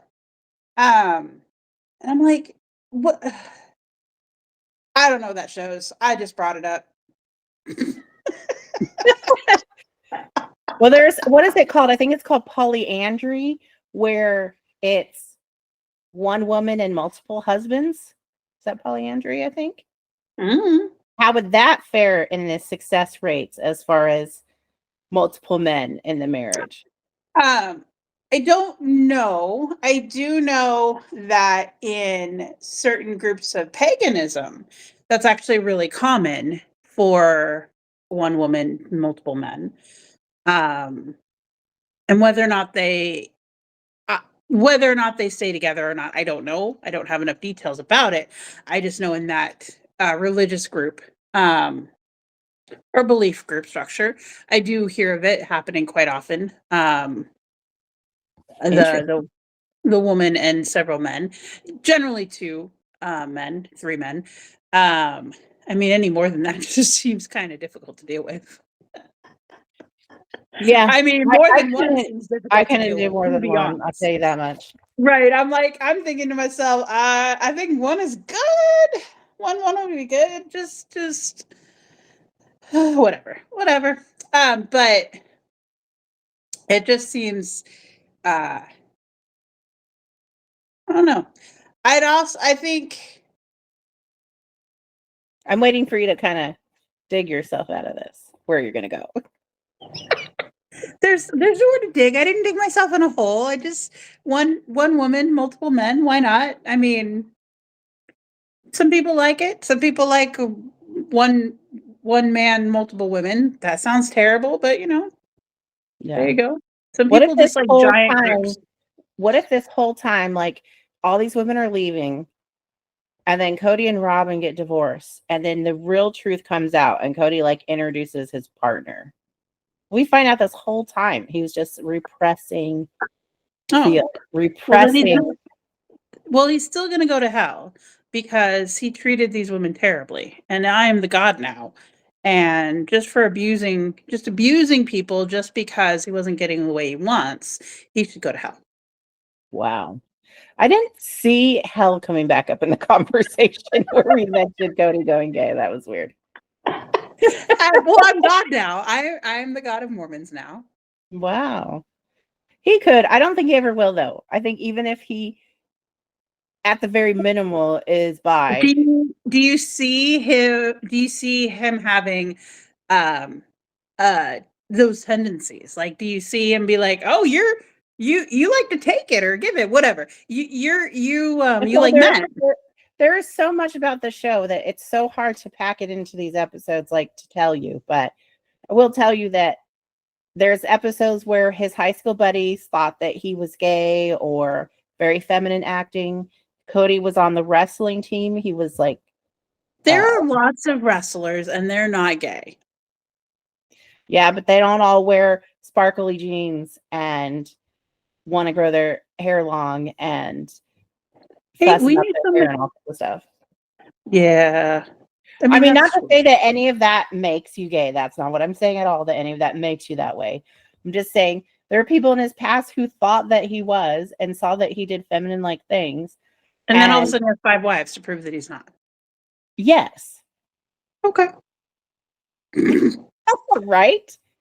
Not just one. I'm going to marry a bunch now, and then I'm going to go take my wives back to my hometown, trot them around so no one can question my...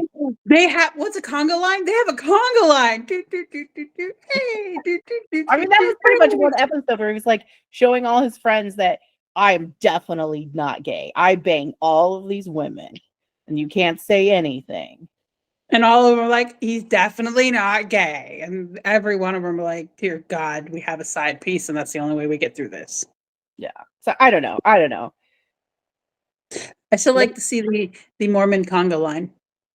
It's just like alternate universe things to think about. Like, what if some of these people's lives were like so extremely different? But I also look at him and Robyn where it's like the same thing's going to happen to her that's happened with the breakdown of all the other relationships. But because she's still on the end, she can't see that. She can't see that there's no place for anybody else in a narcissist's mind but the narcissist. And well, he's already breaking down because he was trying to get Squirrel Girl back in. What was her name again? Kamala? Carmen? Squirrel? Feet? I don't know. Not the one marrying dinosaur dude. Not the first wife. Oh, the second Janelle. Janelle. So he was already trying to get Janelle back when at first he didn't give a shit about the 5 wives. He's like, or 4 wives. He's like, peace out, yo. I don't need my planet anymore. I'm good. And he just was like all about the one. And now all of a sudden he cares about one of the others that's not the one. Like you were telling me that like he totally like blacklisted all the other women and like was all about this one. And now all of a sudden he's like, oh, hey, baby, come back. Baby, come back. Yeah. I would do anything for love. Yeah. Yeah. And what's really rich is like she not only was she the one working for, you know, supporting the family and everything before the show and stuff, but she's the one that's there's certain things that she reminds me of you. She's very frugal, very intentional with her money, doesn't like to see her money wasted, makes very practical decisions. So there's some of these things where he's like accusing her of just wanting to spend his money or not being good with money or that she's just coming after him for his money. And these insinuations are just so hilarious because it's like she has her own money. She values every dollar. Like she's lived well beneath her means more than any of the other wives. She lived in like when her rental was like going up for sale, she moved into like what people joke about, or actually could be college dorm apartments. I don't know. But they're like, remind me of apartments of like the first apartment I moved into when I got married. Like, oh, okay. Like seriously. She's on TV. Let's just put that there. She was living in a place like that, and she's on fucking TV, and that's where she was living. So these things are really rich coming from him when it's like, if anybody saves $1, if anybody values money, it's Janelle. You know what I mean?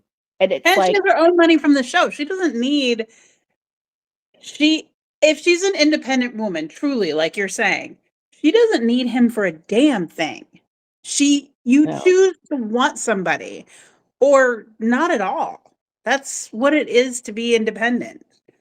Yeah, she just made, like, her biggest thing is that she valued this man, trusted him, and put her money in to these properties, and the house that is for Robyn. Like, that's the thing that she looks at as, like, she sees like, wow, why did I do this? This was so stupid. Is that she just believed him and what he said, and she invested her money in it, and she's kind of stuck where she would have more money, but she doesn't because it's locked up in the property. It's locked up in, and then don't think it's about money, because if she's as frugal and she has her own money and the show is done as well, she has money to spare.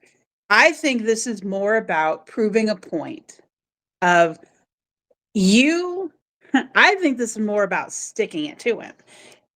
Because this is something I would do, right? I don't need the money.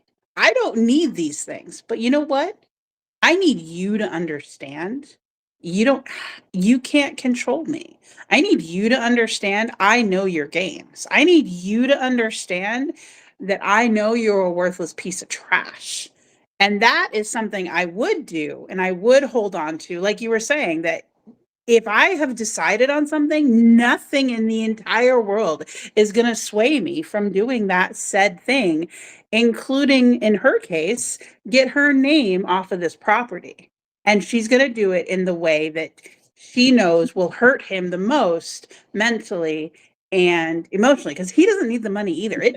He does not need the money. This show has given them money from what I understand.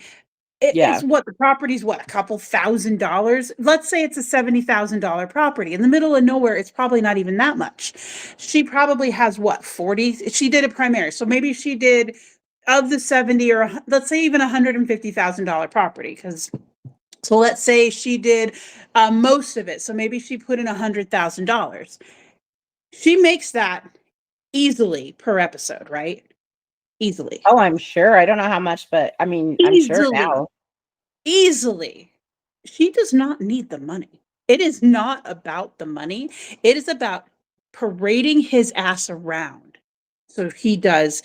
It is about doing to him in 5 seconds what he did to her for 20 years, and her doing it better and more publicly and more humiliatingly, and just utterly destroying him in a single transaction.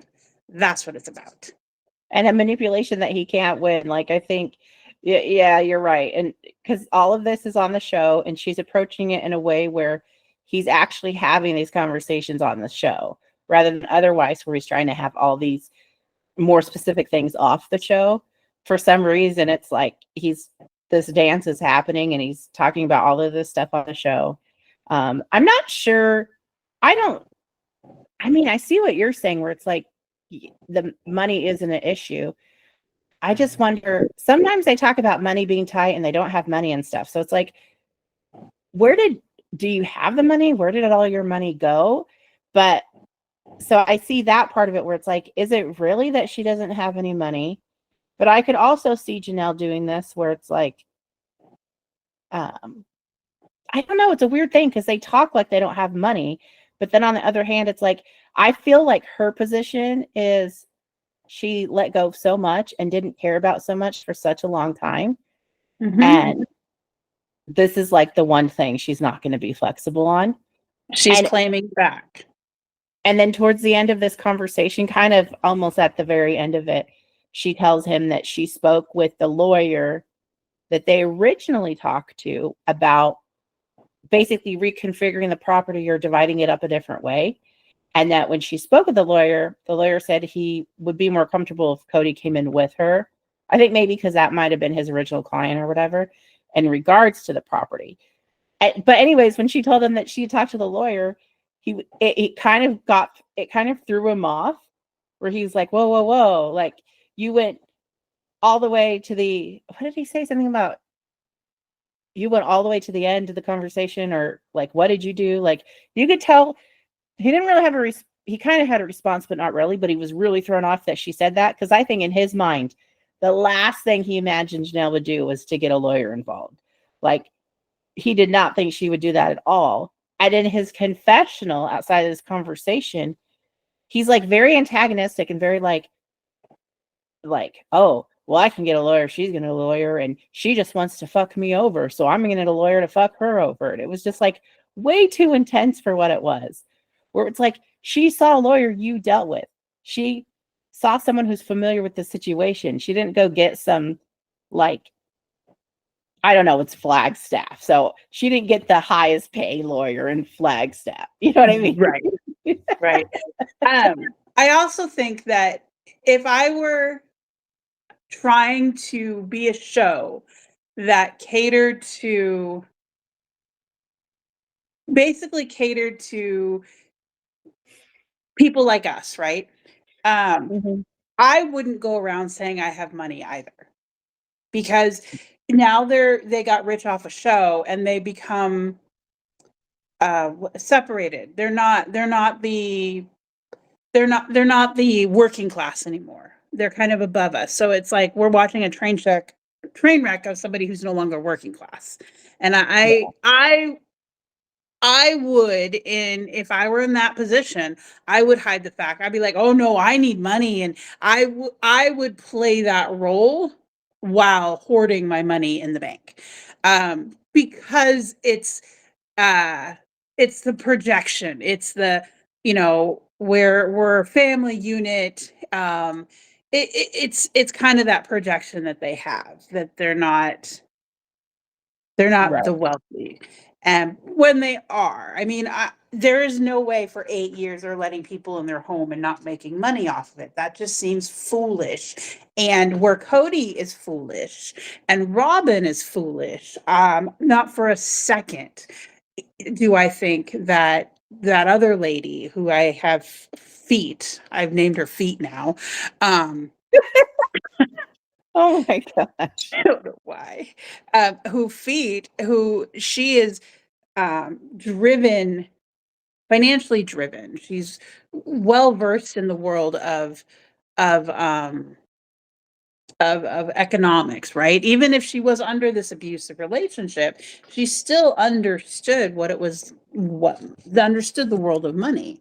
And so I think she absolutely would have made an appropriate contract and been like, you can fool the rest of them. I want $1 million per episode, whatever the fuck it is. I don't know how it works, but I understand the concept. Right. Yeah. No, I think, yeah.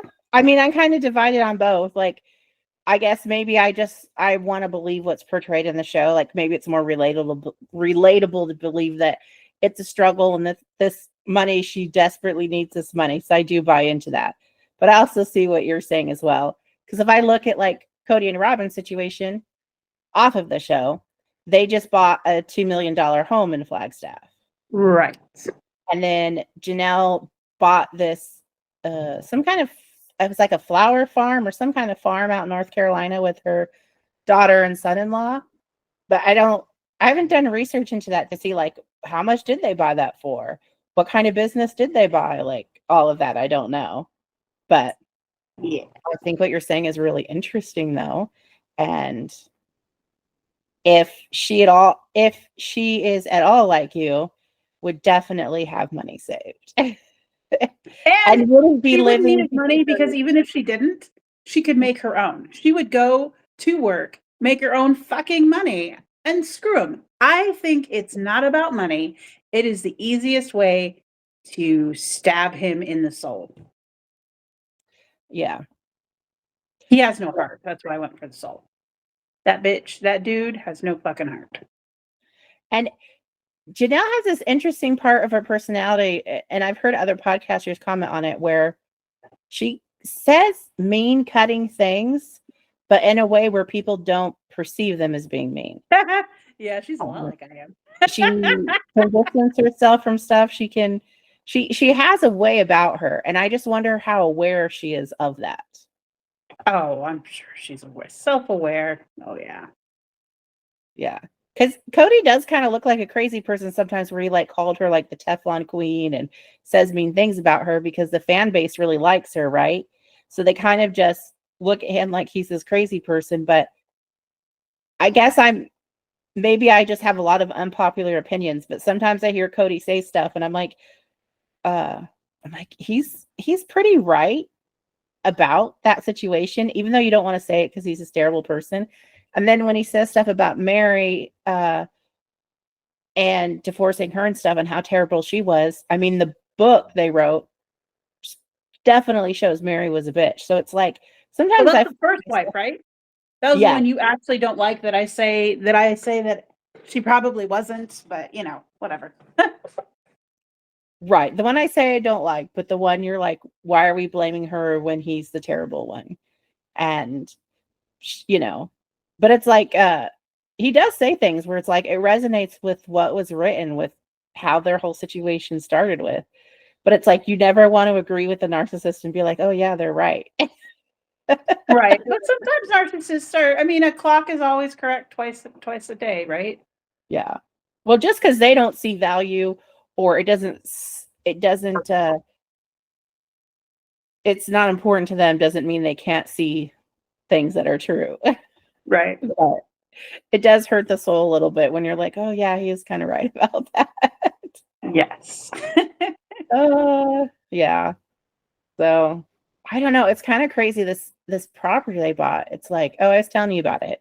It's $2 million. It's like this huge property with like more places for people to stay and everything. It's real wild. Where it's like no one's staying there. None of your kids are going to come visit you. Nobody wants you. It's really about. Remember how he went and did a big old tour in his hometown with his 5 wives and paraded them? Guess what he's doing? He's now parading his money that he doesn't have. He does have money. But he's always lived like, I think the common thing with Cody is he's always lived like for people to see that he's doing better than he's actually doing. So maybe he overspent in his $2 million home.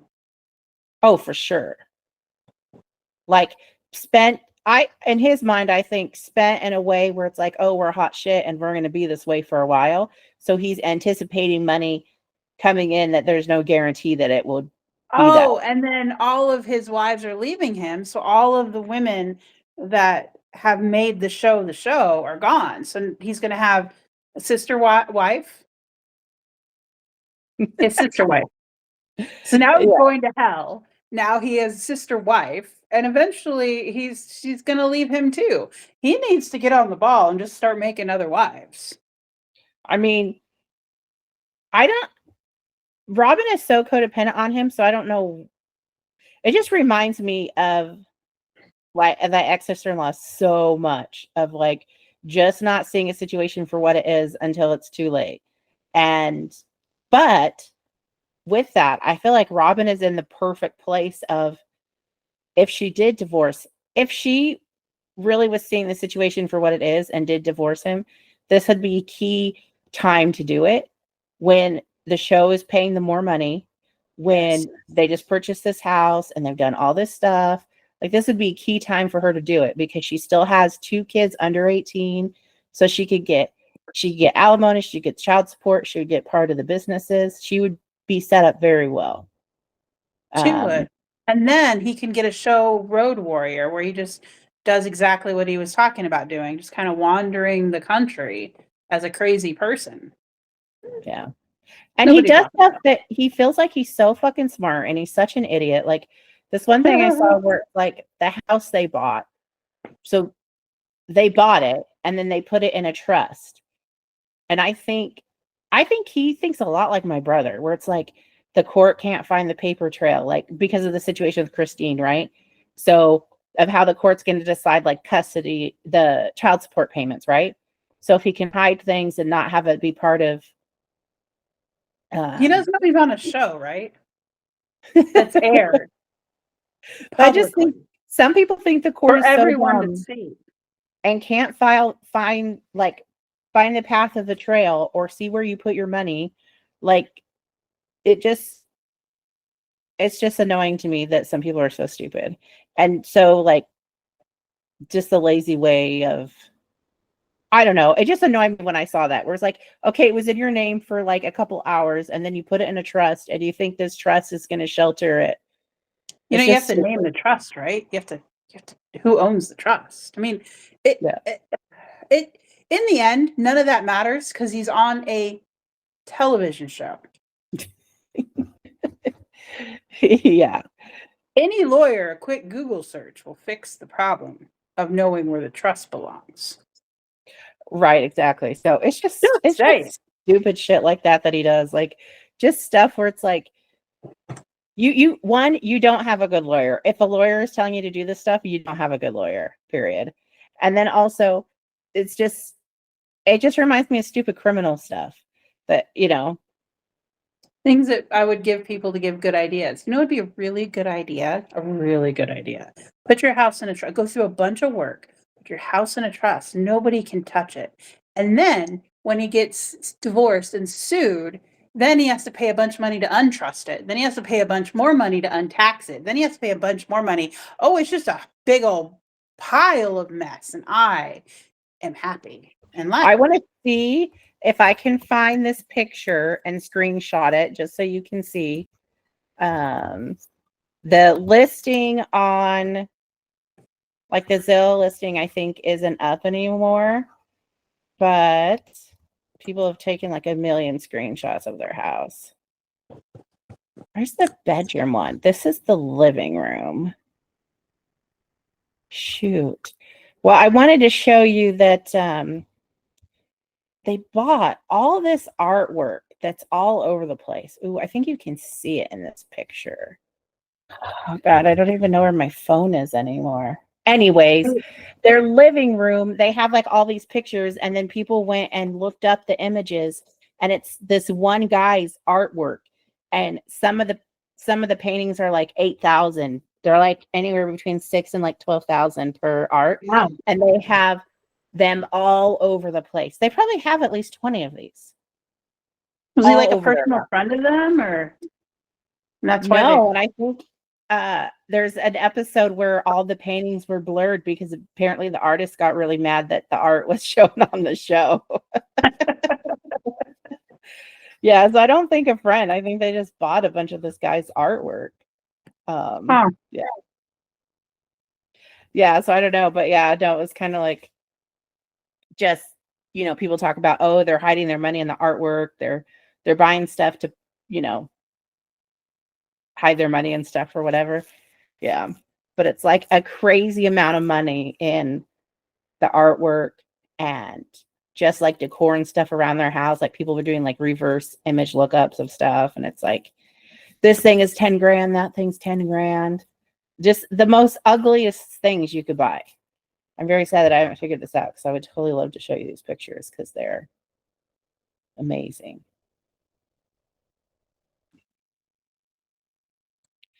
Nope, don't know how to do it. I don't know how to do it. It's annoying. Activities. Activities, what's that mean? Polls. No, thank you. Okay. Never mind. But anyways, yeah. It's just tons of stuff that's like, and when I watch it too, it's like I've heard that expensive things can still be ugly things, but I didn't really think that way. I just thought like more expensive things were like classier things, but you could buy some really ugly shit for a lot of money. Yeah, you can. Just astounded by it. I think sometimes Josh and I will play this game where we say if money was no object or we won the lottery or we had like millions and millions of dollars, where would you live? What kind of stuff would you have? And I look at their house and I think I would have none of that shit. Me and my brother play that game. Oh, yeah? Yep, that's a fun game. How crazy do you guys get? Well, my brother starts off with sort of normal things, and then I just expand. Like he talks about getting land and having mini houses for everybody. So we all have a place to live, but we all have our own space. And so then I take it to a step further. I was like, so we're going to have a moat. He's like, what? Well, we want to keep the riffraff out. So we got to have a moat around the property. So then now we're on a lakefront with a moat around the property. But one of his kids wants to have Cocker Spaniels. So then I was like, so now we have power boats to get to each other's houses. So then I'm like, you're going to have a Cocker Spaniel in one of those power boats with his ears going.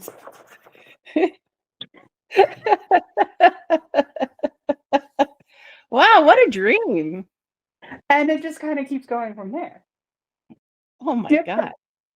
Yeah. That was one conversation.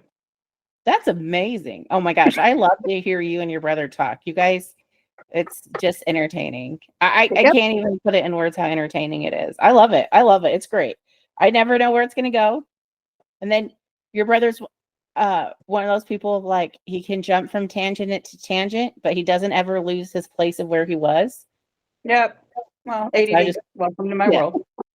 Welcome to the world of ADD, and that's how we live. We live ADD style. I will always remember the first time I had dinner when we were like that pizza place for everything. Your brother was there. I think it was before they had kids. And he was talking to everybody and carrying on multiple conversations. And we were talking. And then I thought that we weren't talking and he was talking to someone else. And so I just stopped what I was saying. And he turned and looked at me right in the eyes and he says, just because I'm not looking at you doesn't mean I'm not hearing what you're saying. And then you learned a bad habit of just talking to people even when they're not looking at you. Oh my God. Ever since then, yeah, I just keep going. And your brother forever changed that communication style in me to where I just keep going. I don't recognize, like, basically not everybody's Ryan, but in my brain, everybody's Ryan. So everybody's Ryan. I can just keep going. Yeah. Oh, yep. Good times. But I'm prepared to talk to Ryan. Even if I talk over other people, I'm like prepared to talk to him. Prepared to do it. Oh my gosh. This episode where it was low key, it had a lot of psychological, impactful things that I got to see, like breaking down habits, like with feats, right? So I understand why she wants the property more than I did before. With Robyn, I'm starting to see a little bit more.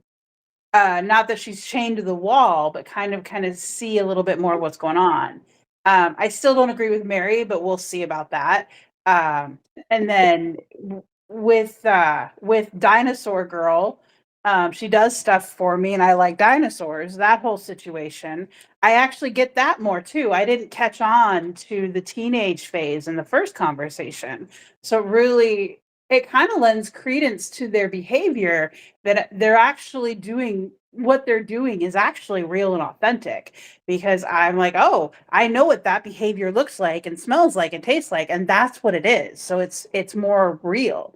Like, it's not as contrived as I felt it wasn't the first time. I can actually see the duck goose part where it just leads from one to the next to the next to the next, and it makes sense to me. So this particular synopsis episode was really helpful in me seeing that the women, at least, have a bunny trail. I got lost. I was gonna say, do you feel like you've been on an adventure? Yeah. This has been way different than the first episode we did together. Yes. I still made up words, but a little bit more calmer. Multiple wife-ism. Yeah, that's sticking. I like that word. I really actually appreciated this one, even though it was so low key, because it really did. Man, I really like what I learned about Dinosaur Girl. She does stuff for me, Dinosaur Girl, right? And I really like what I learned about feats. I really think those two things really helped me. Oh God. I don't even know how to even describe what this episode is at this point. Like, but I do like how you've given them these arbitrary names. Like, I never would have even thought, but you're more right on than I think you even know. Well, I've never seen the show, so I have no idea. No, but this is fascinating. I love it because I just am thinking about so many things from having watched the show for such a long time. And it's kind of refreshing to hear what you have to say. And then just how wildly on you are or completely just in the weeds somewhere. Yeah, I'm either right there or way over there. I am either right on target or completely on somebody else's lane. Yeah, I don't know. Yeah, I think the big chunk of this episode that I thought was the most fascinating was the conversation about, the property and her getting a lawyer and all of that. The rest of it was kind of, well, she didn't even get a lawyer. She just talked to the lawyer they use. And then the way he interpreted that is you got a lawyer. Like he just immediately went defensive on something that's not being defensive. But that just shows that he's just trying to, it's like that thing where it reminds me of almost like when she said the lawyer thing, it's like he instantly felt like he was denied. So like, on a guy, the guy's like all about you, like, oh, hey, let's get together, let's hook up. And you're like, no, we're going to get to know each other first. And then all of a sudden you're ugly. You aren't good enough for me anyway. And you're like, you were just trying to get in my bed. And now all of a sudden I'm not worth it to you. No, that's not the problem. The problem is you feel like you feel rejected, and this is how you handle rejection. So you're just showing your true colors and why I should have rejected you in the beginning anyway. And I think this is his way of handling rejection, is that she brought up the word lawyer and he instantly felt rejected, and he just is lashing out. And this is how he acts when he's lashing out, is he stops listening, which he's never listened. When he lashes out, he just he grabs onto the thing that was pushed, that showed him that he was rejected is what he grabs onto and tries to put that back in their face. So I imagine the last time he was rejected and he lashed out, whatever she said, if she would have said, oh, you don't listen, then he would have made a bigger deal about how she doesn't ever listen and made a huge stink about, you don't listen because of this or this. Not that I know he did that. I'm just saying that whatever the reason is that he feels rejected, he takes that reason and shows the person that rejected him why that's actually them, not you. And it just is interesting to see that he's now handling rejection, and he finally feels the finality of Feats' cancellation of this relationship. And it would be interesting to see if he tries to back it out and tries to continue to pursue her, or if he's completely done with Feats and just now tries to get a lawyer and he'll never do that, because he's all bark and no bite, but tries to be like, oh, I'm gonna get a lawyer, and she's like, okay, great, sign the paper. Oh, I need my lawyer to tell me if I need to sign a paper. Okay, great, sign the paper. Oh, I need, just keep throwing it back in her face, because that's his next step. So we're gonna have 3 or 4 episodes of that. Oh, for sure. And I think the thing about her, she says, is like, she knows that he takes forever to do anything, that he's going to play this long game. Like, she already knows. Hey, look, I knew that. Look at that. Yeah. I got that. Yeah. And like the other wives, she just knows him in a way that it doesn't seem like the other wives really pick up on. And she knows how to, ultimately, she knows how to get where she wants to go. And she knows like all his old tricks. So it's just kind of going through the motions, but to get to the point of what she wants out of it. Like, you know what I mean? So I that's what I feel. She's like, okay, okay, he's going to do this. Okay, well, we're going to dig around with this for a bit, and then we're going to go to this thing. Okay, yeah, same old. And then, you know what I mean? Like, his reactions to her don't faze her one bit. She just knows all the things he does. Yep. And she's just like, oh, okay, well, we're on to the next one now. And she is totally disconnected from him in any fashion or form, where all he can do is just like lash out. Like you said, it hits this thing in him where he has to react to it. Yeah. So I think you're right. There'll be more episodes of this going back and forth of this whole thing, because this whole dance has to play out. Yes, and she also knows the steps. So like the stages of grief, right? She knows the stages of Chris, Cody. Charge. What? I need to name him because his name is not going to stick with my brain. Isaac? I know, I could tell you his name is Cody, but I was waiting for you. I was like, where's she going? Cody. Golden boy. That's right. I named him Golden Cock. So she knows the stages of grief of Golden Cock, right? So she knows that she's got to, first he's going to woo her, and then he's going to get wounded, and then he's going to lash out. So whatever the next stage of grief is for Golden Cock, she knows the stages of Cody, right? So she's just going down the list of check, check, check. Okay, we're on this stage, and how to manipulate this stage to move it to the next one, because she knows she needs to go through them all to get what she wants. That's the thing about what are those people called that make everything about them? Narcissist. Yeah, what was it? Narcissist is, to get a narcissist to do what you want, you actually have to know their list, you have to know their playbook, and you can't just get them to do what you want. To get a narcissist to do what you want, you have to get them to go down their list of the playbook. You got to get them to go down their steps. And so she knows how to get him to go down his step of his own playbook, and so that's all she's doing. I mean, narcissists treat everybody that how to win, because that's how you win against them. So if you ever want to know truly how to play a narcissist, see how they narcissist people. So see how they do it. Each one of them does it slightly different, right? So they'll do it to somebody, and then you're like, oh, that disillusionment, lies, taking other people's stories, like the one we know, right? So then that's how you get that narcissist, is you go backwards, you go the other direction, you walk them back down to the path, and now you've got that narcissist where you want them, and you can do it if you wish to do anything with a narcissist. Not that I would have any desire to narcissist a narcissist, but growing up with one and having several in the cult settings that I've been in, you learn how to navigate a narcissist, and that's how it's done, is you go down the steps, and essentially she may have figured that out without knowing what she's figuring out. Yeah. So that's very cool.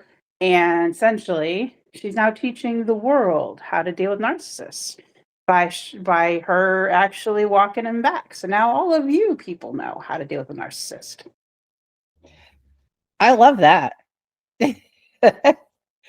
I love that, because I don't even know if she's fully aware of. Nah, most people aren't. I mean, narcissists are so terrible and so hard to deal with and so damaging that you get stuck. And the thing about a narcissist, one of the things they're really good at is getting you stuck in your own wheels. So when you're stuck in your own wheels, it's hard to peek out. Like if you're a rodent on a wheel, right? You're not going to put your head out while you're running. You're going to get your head whacked. And that's really difficult. So the fact that she knows this, the fact that she can do it, is very self-aware, is very self-telling of her abilities to keep her shit together. And if that's what she's doing, which is what it sounds like to me that she's doing. And so just, and I love that, because you don't see it very often of people narcissisting a narcissist. It's not the easiest thing to do. And we shall see. Yeah. And I think some of her statements were very telling, where he was like, we can't reconcile. And she's like, if we were two completely different people, if we lived in a completely different universe, like, so that he does a lot of he does a lot of bait and switching. So that's a bait and switch. That's taking a cutout of them and putting them in a different scenario to make it possible over here, even though, so that's a bait and switch. So he does a lot of bait and switching, right? So that's her version of doing that bait and switch. So I can see, just by how she's doing it, what his tactics are as a narcissist. Yeah. Oh, that's interesting. I think that's so interesting. I never even thought about it that way. So she's using that kind of language she knows that he will use, or that he has used her. Right. Or he's trying to worm his way to figure it out. You know what I mean? Yep. Yeah. No, that's fascinating. I thought this whole conversation was very interesting, but now I think it's interesting on a different level as well. So it's like, you know, seeing what the next conversation is kind of fascinating, of how many of these different steps and things that she's going to have to go through that, I don't know. So I'm interested to see more of these interactions for sure, because there's stuff we know like off the show. So like, you know, the issue at the property gets resolved, but we don't know exactly when. We know like, basically all the wives are kind of doing their own thing except for Robyn's with Cody, and they're all having kind of some type of success in their own lives. Yeah. And then the only thing we haven't really talked about that's going on that's off the show is Meri, the first wife, who's the one that got like the spiritual release and everything. She is like dove into the deep end of self-help stuff. So I think I might have talked about this a little bit, but she's like doing these, she calls it Worthy Up, but it's not even like her original concept. It's a inspiration from a book of the same name, but like she's charging people to be in the Facebook group to hear from her. And then she's been charging for what she calls a symposium. So a convention she's putting on for people to come hear from her and guests and stuff.